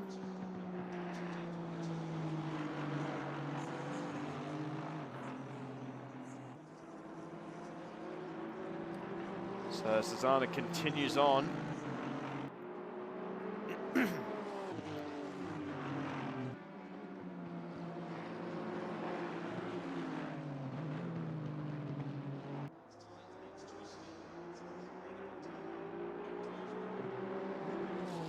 Anyway, you never know, Philippa. I would like to try a few more Enduros with OOR. We'll definitely put a Go Race team together, or a 1-6 Motorsport team together, and have a go at a few Enduros again.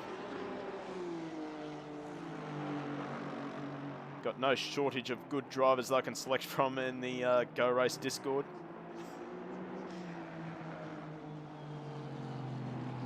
So, yeah, watch that space.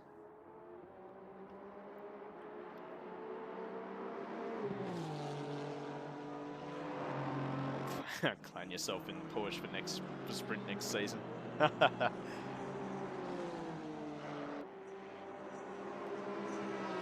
Actually, I don't mind the 2020 BOP. It's a bit more realistic,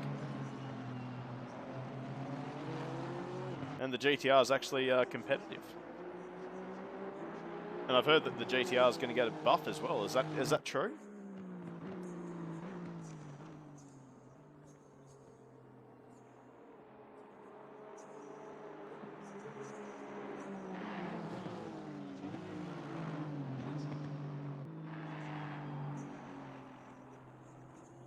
Ah, there you go.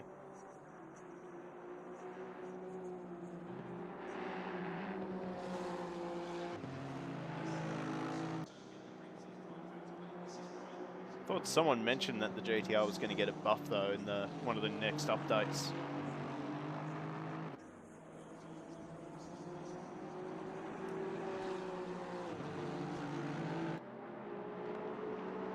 Now, this is something I want to keep an eye on. I've just been sort of keeping tabs on this.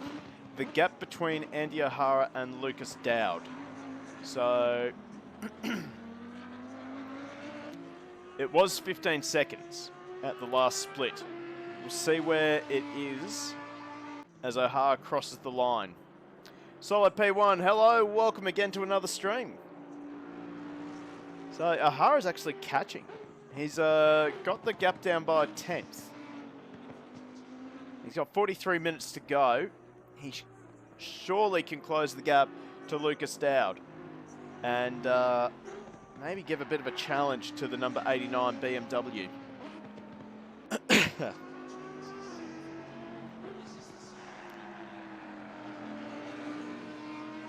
Right now, we're probably going to see O'Hara slip into consistency mode and just keep churning out those laps, and that's really what he needs to do. Hopefully lap traffic, well, for O'Hara's sake, and for our sake, because we like having some close battles here on this channel. But hopefully for our sake, lap traffic doesn't impede O'Hara too much, as we see that would be Hubbard getting out of the way.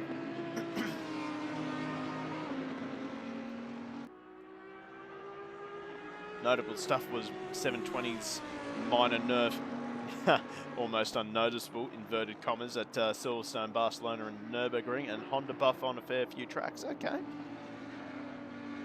I'll have to look through some of the notes and see what they did with the GTR. I kind of feel like the GTR has not received a lot of love with ACC. Anyway, we've got to refocus on this battle. So the gap now is just over 14 seconds, so O'Hara is closing. And this is the man he is chasing right here, Lucas Dowd, in the BMW.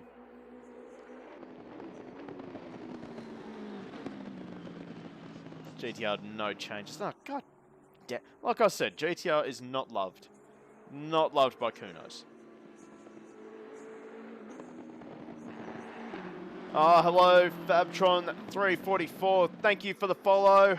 Much appreciated, mate. Glad you're enjoying the stream. It's racing has sort of slowed down a little bit, unfortunately. But hopefully by the end of this race, this man will have a fight on his hands. Andy O'Hara is starting to close in on him. Oh, Big understeer moment through the first Degner.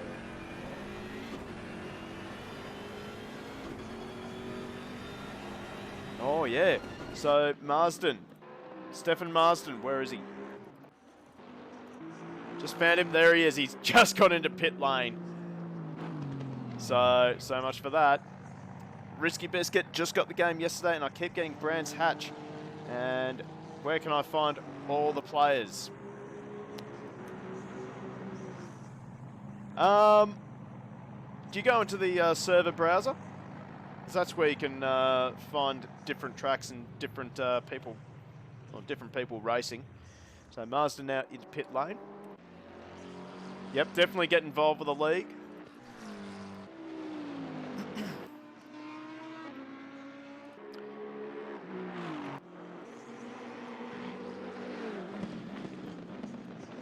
I think the racing is a lot better in leagues than it is in open lobbies anyway. Now pit window is closed.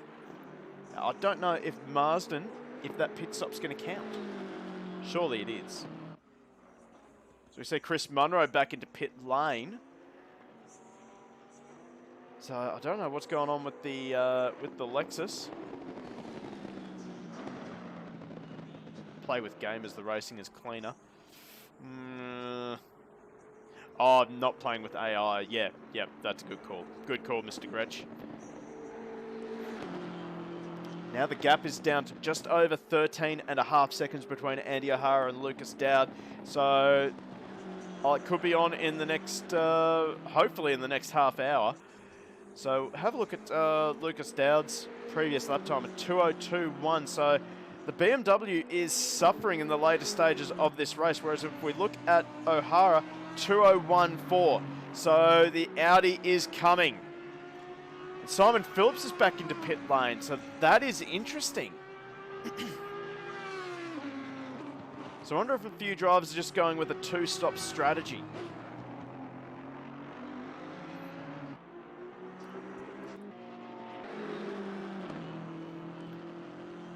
So Dad now coming up to the next. Actually, no, he's not. Next sector strip is just before 130R, so we'll see what the gap is. It's now under 13.5 seconds between O'Hara and Dowd. O'Hara's still got one car between himself and Dowd, and that is the number 14 of Eaton.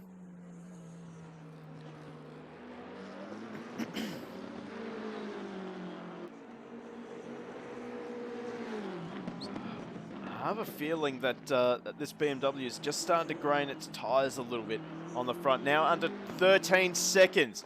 The gap is coming down again. So O'Hara is dropping the hammer in the number 23 Laundry House Audi.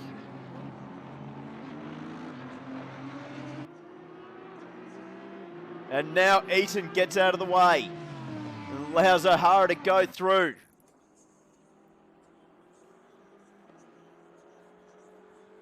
At 2:01.1 for O'Hara. Took the sandbags out.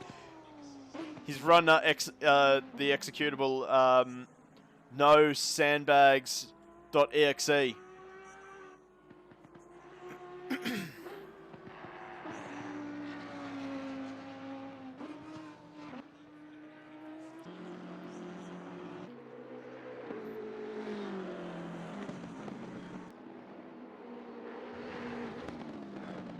Definitely keep an eye on this battle as it develops. Fortunately, it will be the closest battle on track and the most interesting one at the moment, unfortunately. Oh, I think the front tyres on this BMW are absolutely grained. See that this BMW is pushing so much through the corners.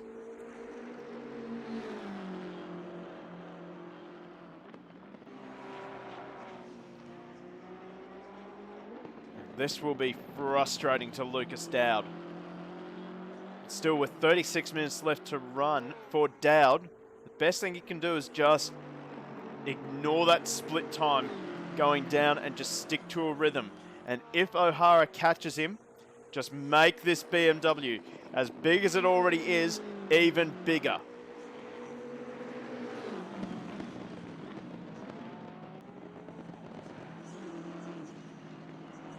In fact, that gap has started to slow down, so maybe lap traffic has impeded O'Hara a little bit.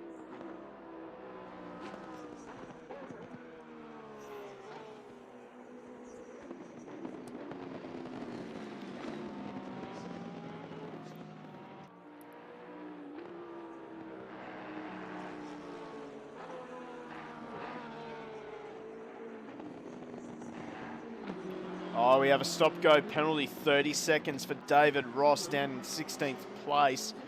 So where is Ross? Number 48. He's had a very trying day. I would say that would be speeding in pit lane for David Ross. So he's going to have to take another trundle down pit lane to cap off what has already been a frustrating race for Ross in the McLaren.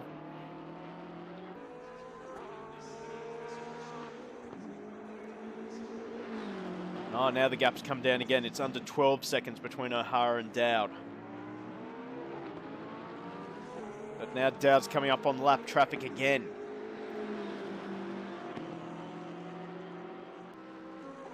Oh. Just had a heart attack then. My PC just froze for a little bit. Oh, we got a car off the track. That would be James Vanderham. He's run very wide.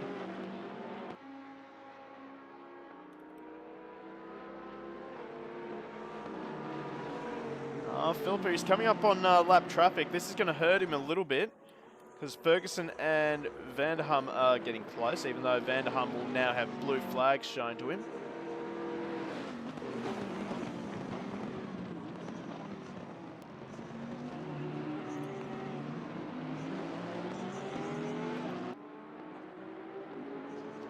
Vanderham gets out of the way, actually, so that allows Dowd to get on with it.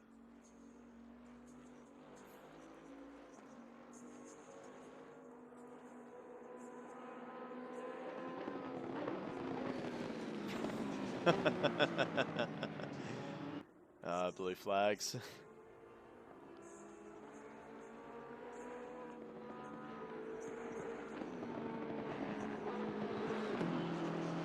I wonder if maybe the tyres are starting to go on O'Hara's Audi. He has got a little bit of damage on the front of the car where he found the fence at 130R. Just got to wonder if he didn't bin it at 130R, where would he be at the moment?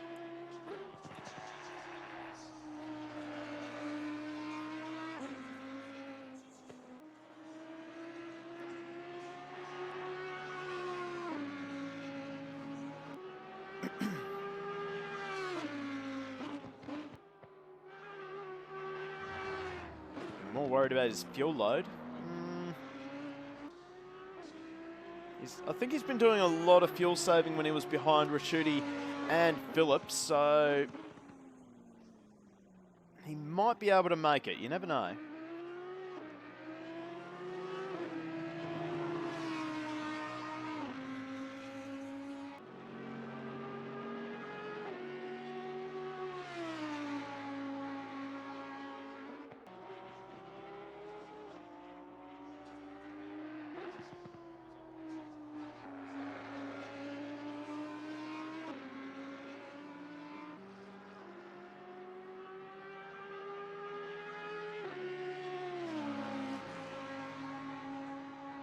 See the gap as he crosses the sector. Oh, look at that, 10.5 seconds. So it's down to under 11 seconds.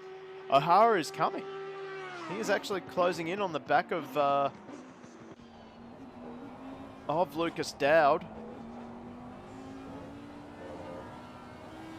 Oh, he's into pit lane. Oh, he's found the fence in pit lane. What on earth is going on here? And I think that is going to be a retirement for Andy O'Hara. I cannot believe what I just saw. We're going to have a look at that on the replay. I'm absolutely gobsmacked as to what I've just seen there. So what has happened? Has he just misjudged it? We'll go into slow motion, just try and work out what's going on here. So he's clipped the grass, and that's sent the car into a spin, and that's found the fence, and that is severe damage on the back of that Audi. Oh, there you go. So apparently, Andy O'Hara can make mistakes. That is incredible stuff. And, well, Stefano Rasciuti finds himself in second place.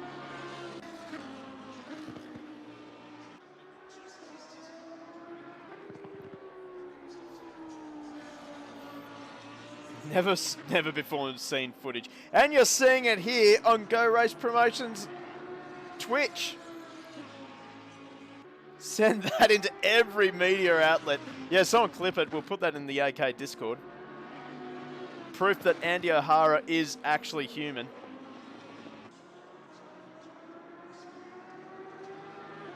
Murdoch gonna have a field day.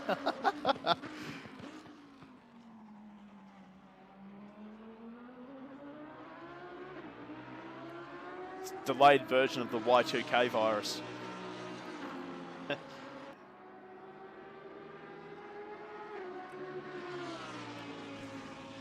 Well, what that has really done is it has really just left this guy alone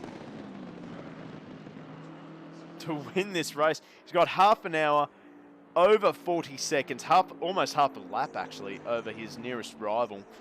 Stefano Rasciuti just entering to 130R now, and Dowd already halfway through the S's. So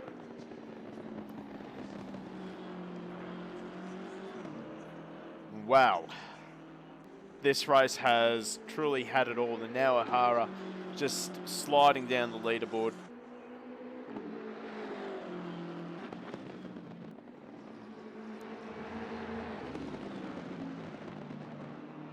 You only need to make a little tiny mistake, and that can ruin your race.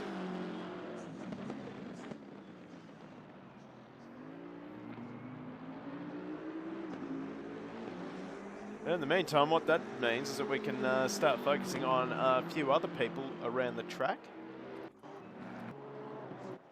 Oh, that's David Ross. He's found the grass again at the hairpin. Manages to keep it going though.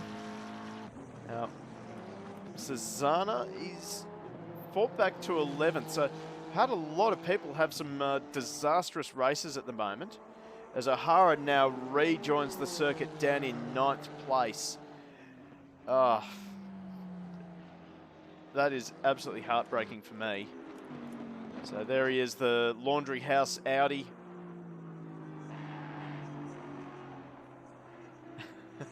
O'Hara just had a Nigel Mansell Adelaide moment. I can't believe it. I can't believe it. I'm going to have to look that up. He's going to go for fastest lap now. Yep. Yeah, that's fair. That's fair. So you see, there's silver lining to everything. Silver lining to everything.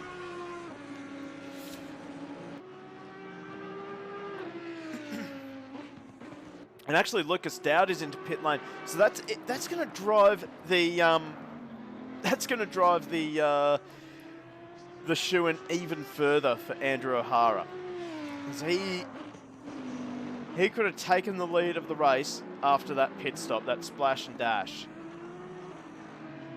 No, you never know. He could still do that, actually.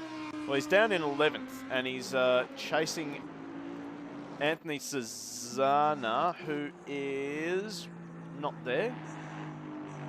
Where is Anthony Suzuka? There he is, coming out of the S's now. Quite possibly. Or Dowd was running out of tyres and he has a big enough gap, so he's going to take some tyres and keep going. So here he is here.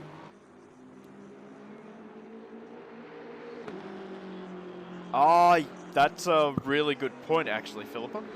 That's a really good point.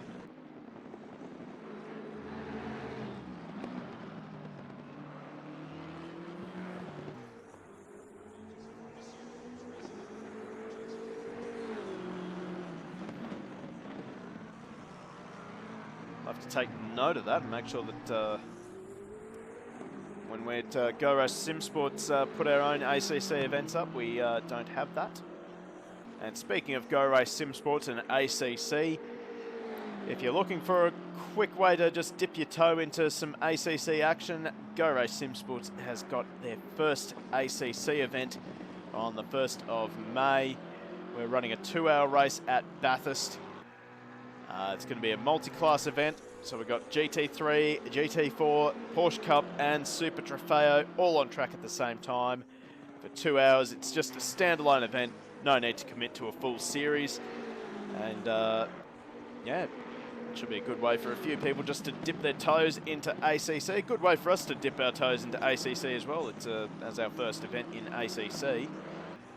How many times can I say ACC in one sentence? About that many times. But anyway, yeah, make sure you join our Discord if you're interested in signing up for that.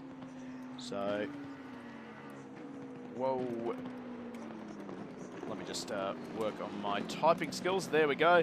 There's our Discord. Make sure you join up. And sign up for ACC GT Challenge in our Discord. And welcome to Bracco529 and Marcus5400 to the... Oh, you cannot be serious. You cannot be serious. As if a day could not go any further wrong, Andy O'Hara has just gotten a drive-through penalty.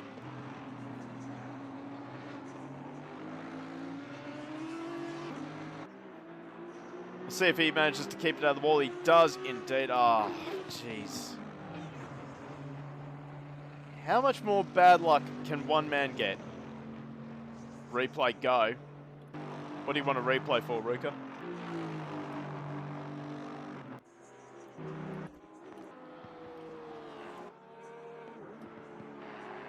Let's try and find our... What was the drive DT for? I want to say it's for track limits. That's usually what a drive-through penalty is for.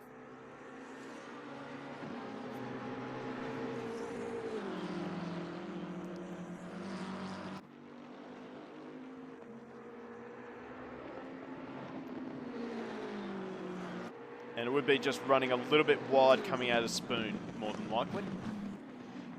But anyway, that has absolutely sealed the fate of Andy O'Hara. There is not going to be a legendary fight back for the number 23 at all this round.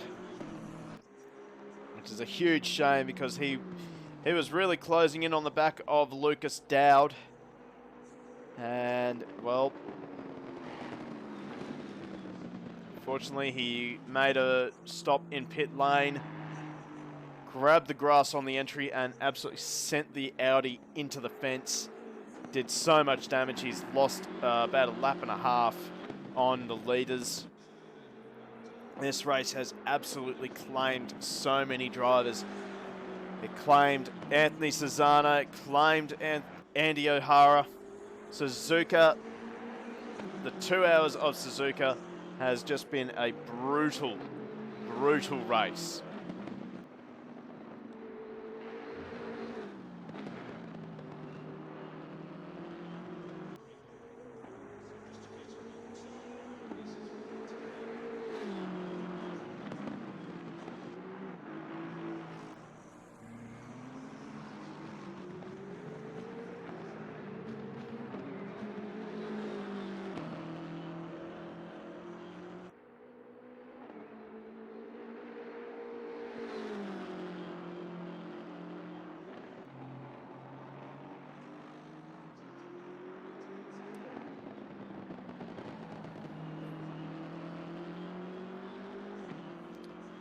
But we have got excitement here. Lockley Nichols and Chris Munro, they're now nose to tail. As Chris Munro actually just pulls out of the slipstream and he just breezes past the McLaren. Although still not over. Nichols may have something left in the tank after 130R. But, ooh, no, I think the tyres have started to go on the McLaren as well.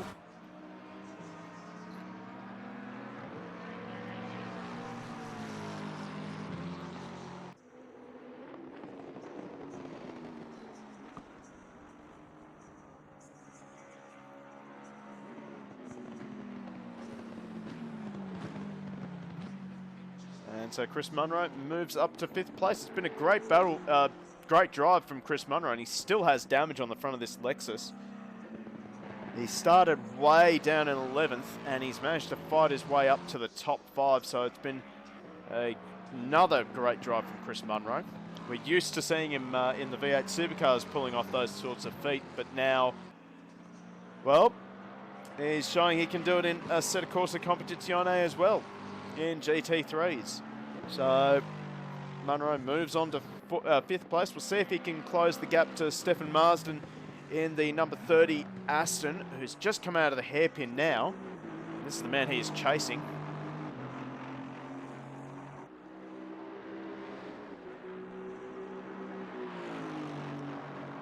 Marsden likewise has had a strong race as well. He finds himself in 4th place after he, if I can just quickly return to the garage, we'll have a look at where everyone's ended up after qualifying.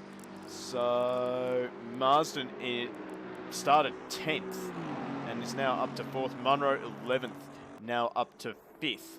So that is a great drive from these two drivers to find themselves, well, into the top 5, really. See, now Marsden just gets caught up a little bit behind Hubbard's Bentley. Hubbard trying to give him some room up the inside on the final corner, and eventually let Marsden through. As you see the leader, Lucas Dowd, in the background. Dog stole my car. O'Hara 12th. What happened? Well, it's actually 13th, and he binned it so hard in the pit entry that, well, he's having a bad day. It's not something I'm used to saying. Andy O'Hara having a bad day. Can you see a replay of that? Yeah, you can probably see a replay of that. Let's show you exactly what happened to him as soon as we can find him. And where is he? Where is he? There he is. So would have been this lap here. Nope, it's obviously the next lap. So, right, here we go.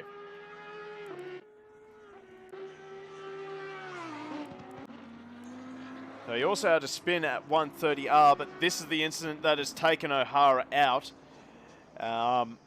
Basically, just grabbed the grass on the entry to pit lane.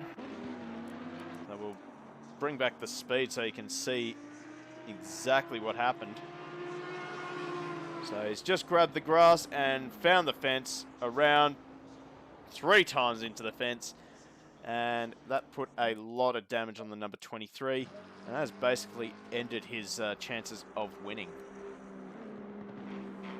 And actually, Anthony Cesana has also landed himself a drive-through penalty in the number 40 Honda. So that would be for track limits as well. So now the track limits are starting to bite people.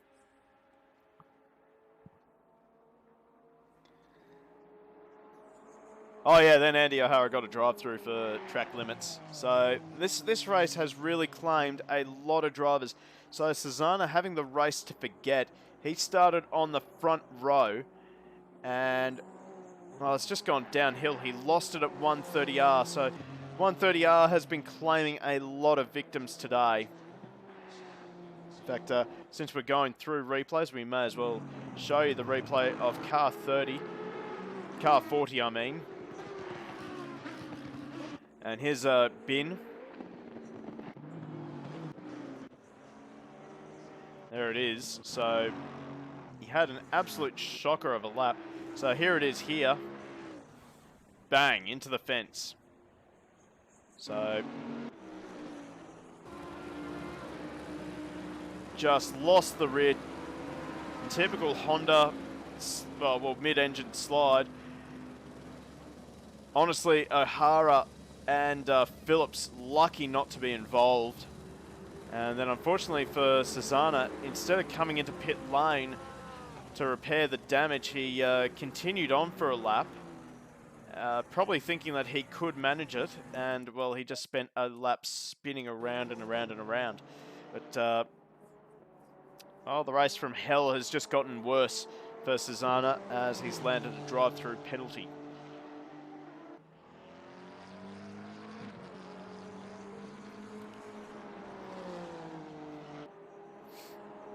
We see James Vanderham also in pit lane. He has not moved for a little while, so hopefully he returns to the track. Although he's what's that, 5, 9, 17 laps down. In fact, we can give our full update on how the race is going here. So 16 seconds the gap between Stefano Rasciuti and Lucas Dowd. Then we have Simon Phillips in third. He'll be happy with third place. Marsden in fourth and Munro fifth. Munro is closing the gap down to Stefan Marsden. It's down to 10 seconds. But, he's still got a lot of racetrack to cover to get onto the back of the number 30 Aston Martin.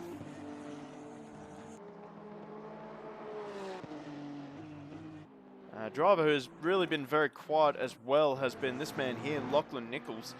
He's just sort of stayed out of trouble. He got wiped out in, I think it was the second lap. He and his teammate Connor Bell got involved with an incident with Keen Lucas going through, again, 130R. He spent a lot of time in pit lane, almost went a lap down, but now finds himself in 6th place. So this has been a great effort from Lachlan Nichols. Great patient drive from him and a determined drive to get back from, I believe it was 22nd that he rejoined the race. No, it would have been 20th that he rejoined the race, and he's just been slowly picking off cars. And he's really just flown under the radar. And to come home in 6th, he should be pretty happy with that. I mean, yes, sure, he could have gotten a better...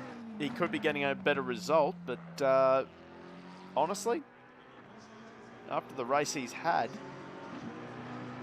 to fight back to 6th, yep, he should be happy.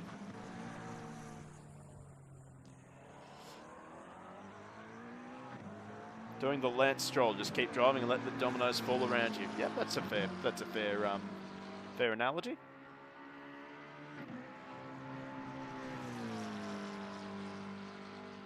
Fortunately, no one else really that close with 12 minutes 45 to go.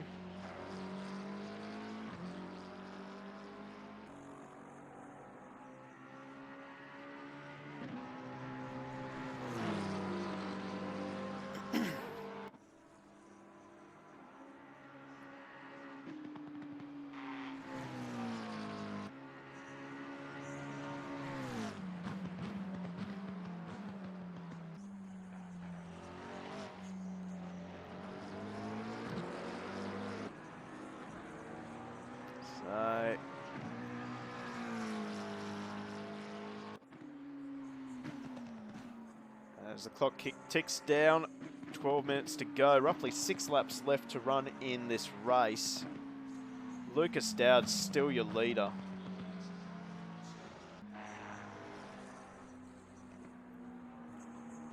He's got a healthy margin of 17 seconds to Stefano Rasciuti. Barring a horrible mistake, I don't think anything is going to unseat Lucas Dowd from the top step of the podium.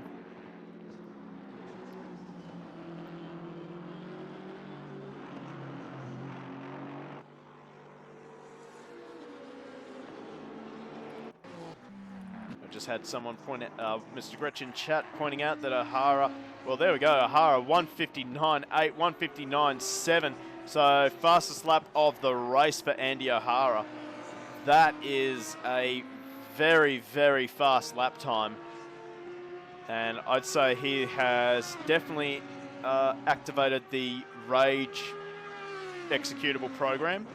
And he is just going hell for leather to try and gain as many positions as he possibly can.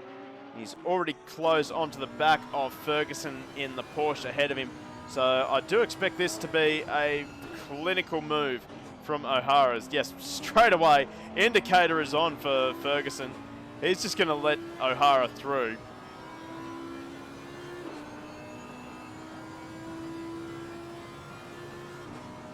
In fact, that looks like a little bit of damage on the back of the Porsche.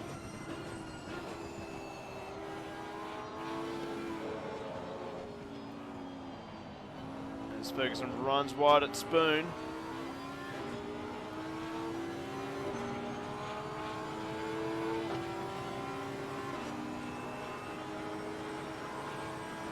And this is going to be very brave from O'Hara and Ferguson. Who's going to be bravest? It's going to be O'Hara, but still absolutely no contact from O'Hara. Clean as you like. Even as frustrated as he must be, he is still driving with his brain. He is still being very, very smart with his moves. So O'Hara now up to 12th position. Next car he is chasing is car 31, which is Laurie McLaughlin, who can't seem to find him on my mini-map. No, it's 69. Sorry, my mistake, and he's just going through the S's. So O'Hara has still got a little bit of fight left in him with 9 minutes to go. He's got to close 15 seconds, though, on Laurie McLaughlin here.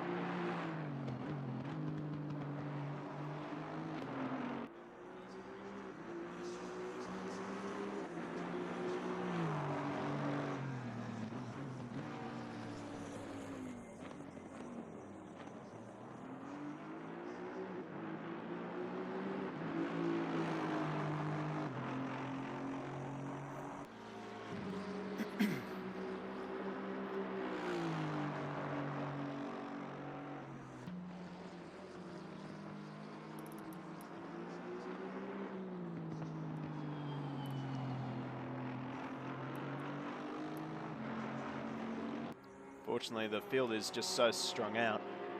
We can't really show you any exciting battles at the moment, which is a huge shame. I guess we will show you Andy O'Hara just carving his way through the field. Go on board, looking over his right shoulder.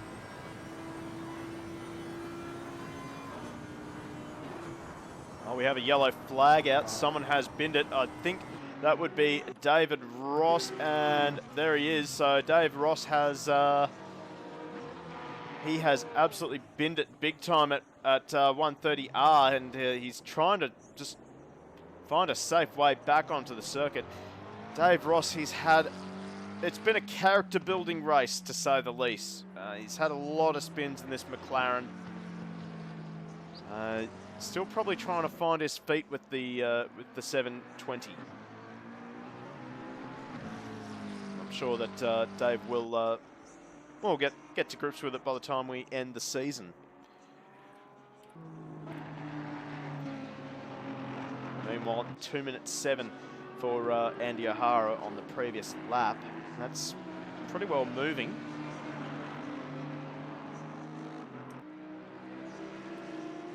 We also have a little bit of action going on here involving our second place runner, Stefano Rasciuti. Again, just been staying out of trouble this entire race.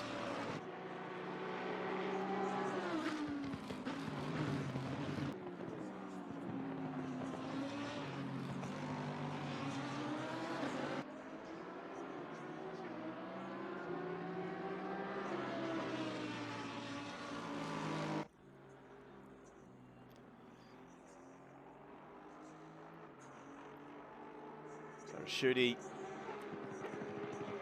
putting the lap down on Chris Munro. We've already talked about this guy. He's had a great race. 13 seconds down on Stefan Marsden. I think he has raised the white flag. He knows he's not going to close the gap to to Marsden. Number 30 just too far ahead of Chris Munro. Track limit drive-through for Dowd would be hectic right now. I would agree with that. That would be really unfortunate. It would ruin the race for Dowd. 17 seconds between himself and Raschuti. So even Stefano Raschuti, I think he has just raised the white flag and just said, yep, I think you got me, mate. And he'll continue on his merry way.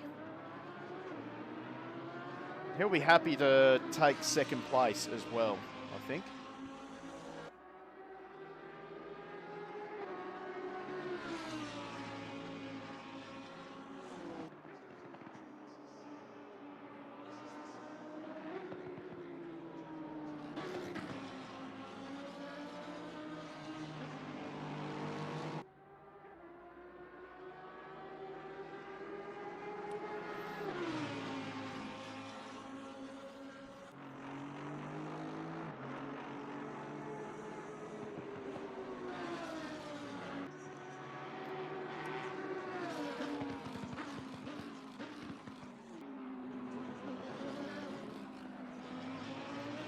So, unfortunately, not much to talk about. But let me know in chat, spend some of those channel points, and I'll follow whoever you want to follow for a little while, and we'll try and give a bit of a race recap for them. Maybe even ride on board with them for a little bit. O'Hara moving past Newman. I doubt it because Newman is up in 7th and O'Hara is in 12th.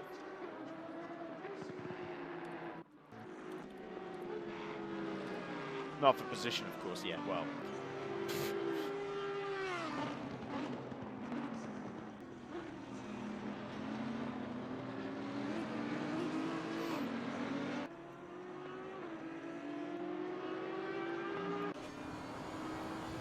Right back on board with Andy O'Hara as he closes in on the back of the Bentley. I would say that Newman is not going to offer too much resistance to O'Hara going past him. O'Hara just tips the Audi in, easy as you like.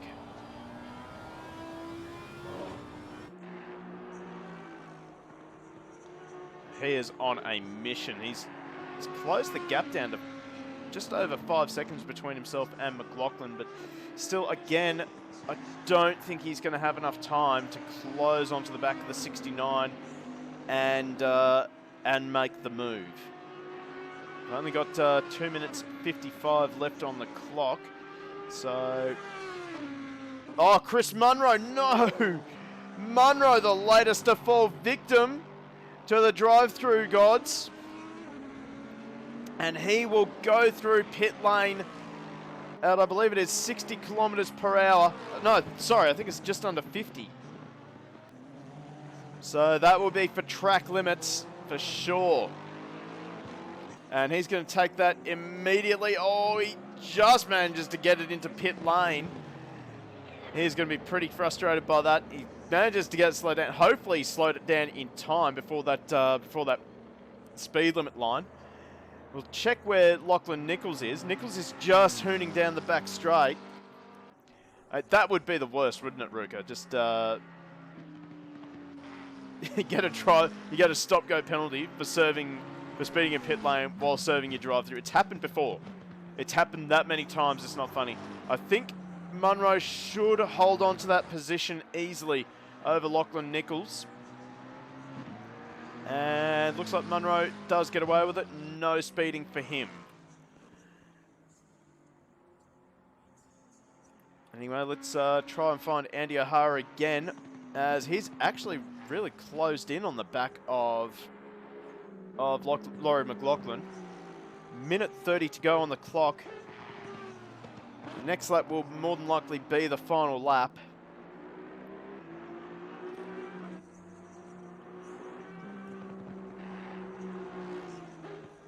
Two seconds per lap faster, maybe. Munro heard the commentator and decided to make it entertaining. Well, Chris Munro is a subscriber to the channel. And if you want to subscribe to us, you definitely should. Or at least hit the follow button. Because we've got a lot of live streaming to do with sim racing. And you should definitely be a part of it. Just going to say.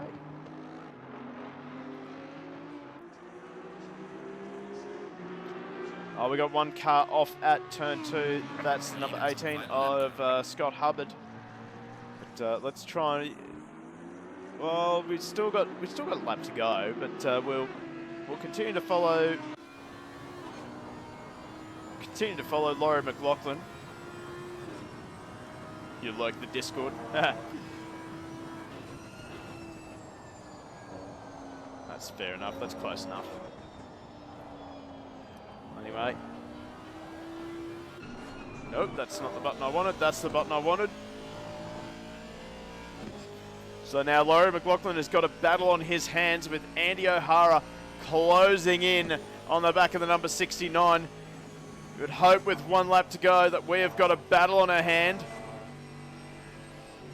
Into the Casio triangle. Laurie is going to go defensive.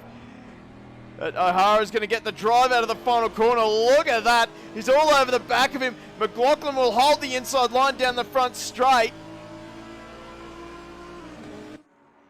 They're going to be side by side going across the line. 0.078 between them. McLaughlin on the right side of the track for turn 1. O'Hara's got no choice, but he'll try for the switchback into turn 2. McLaughlin holding on for 11th place for dear life. Got to try and find our leader. He's actually coming down the back straight, so unfortunately we're going to have to leave that battle and give Lucas Dowd the accolades he deserves. I'll try and keep an eye on that battle with the mini map. That Lucas Dowd has been untouchable. He drove away in the first half of the race. He's managed the tyres. I'd say he had some graining going on because this car was pushing like hell in some of the slower and faster corners. And Lucas Dowd will cross the finish line. First place for Lucas Dowd. A well-earned win for the number 89 BMW. Stefano Rasciuti will come around the final corner to take second place. He's fought for that one pretty well as well. I'd say Andy O'Hara has just made the move stick. He has made the move stick on Laurie McLaughlin. So, and that would have been in the hairpin. I'll try and find our third place runner at the moment, which is car 87. And that is this man here, Simon Phillips. Again, another driver just stayed out of trouble. Look at that car. Not a mark on it.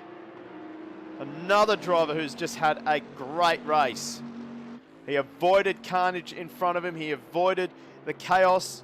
He stayed away from track limits. And he is about to cross the line in third place. One of the only cars on the lead lap as well. Well done to Simon Phillips. Stephen Marsden has held on to fourth ahead of Chris Munro. Lachlan Nichols in 6th. Ben Newman crosses the line behind Simon Phillips here in 7th place. We'll go back to Johnny Eaton. He has not run out of fuel, has he? Has he run out of fuel? No. He has not run out of fuel, has he?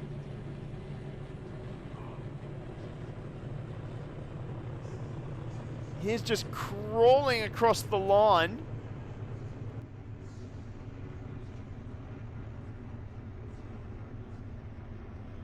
What is going on here with the number 14 Aston? I don't know if he's going to make... Oh, he's going to get a little push, I think. And he actually does. He's actually getting a little push here from the number 18 of Scott Hubbard. Oh, this is great. Someone clip this. Scott Hubbard has actually helped Johnny Eaton cross the line in 8th place. So that is it. Let's return to the garage. So Lucas Dowd, no, come on, go back to the timetables. Race. We're going to the race now. So Lucas Dowd, the winner of the Suzuka, 2 hours ahead of Stefano Rasciuti and Simon Phillips. Stefan Marsden in the number 30 Aston Martin comes home in 4th ahead of Chris Munro in the Lexus. Lachlan Nichols in 6th, a great fight back for him after having a very, very challenging race. Comes home to finish in 6th place. Ben Newman in 7th. Johnny Eden in 8th after, say, he ran out of fuel. He had to get a little push over the line.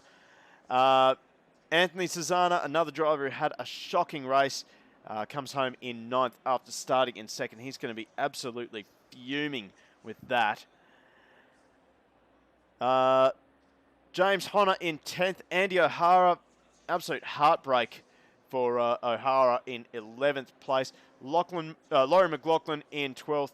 Ferguson 13th. Hubbard 14th.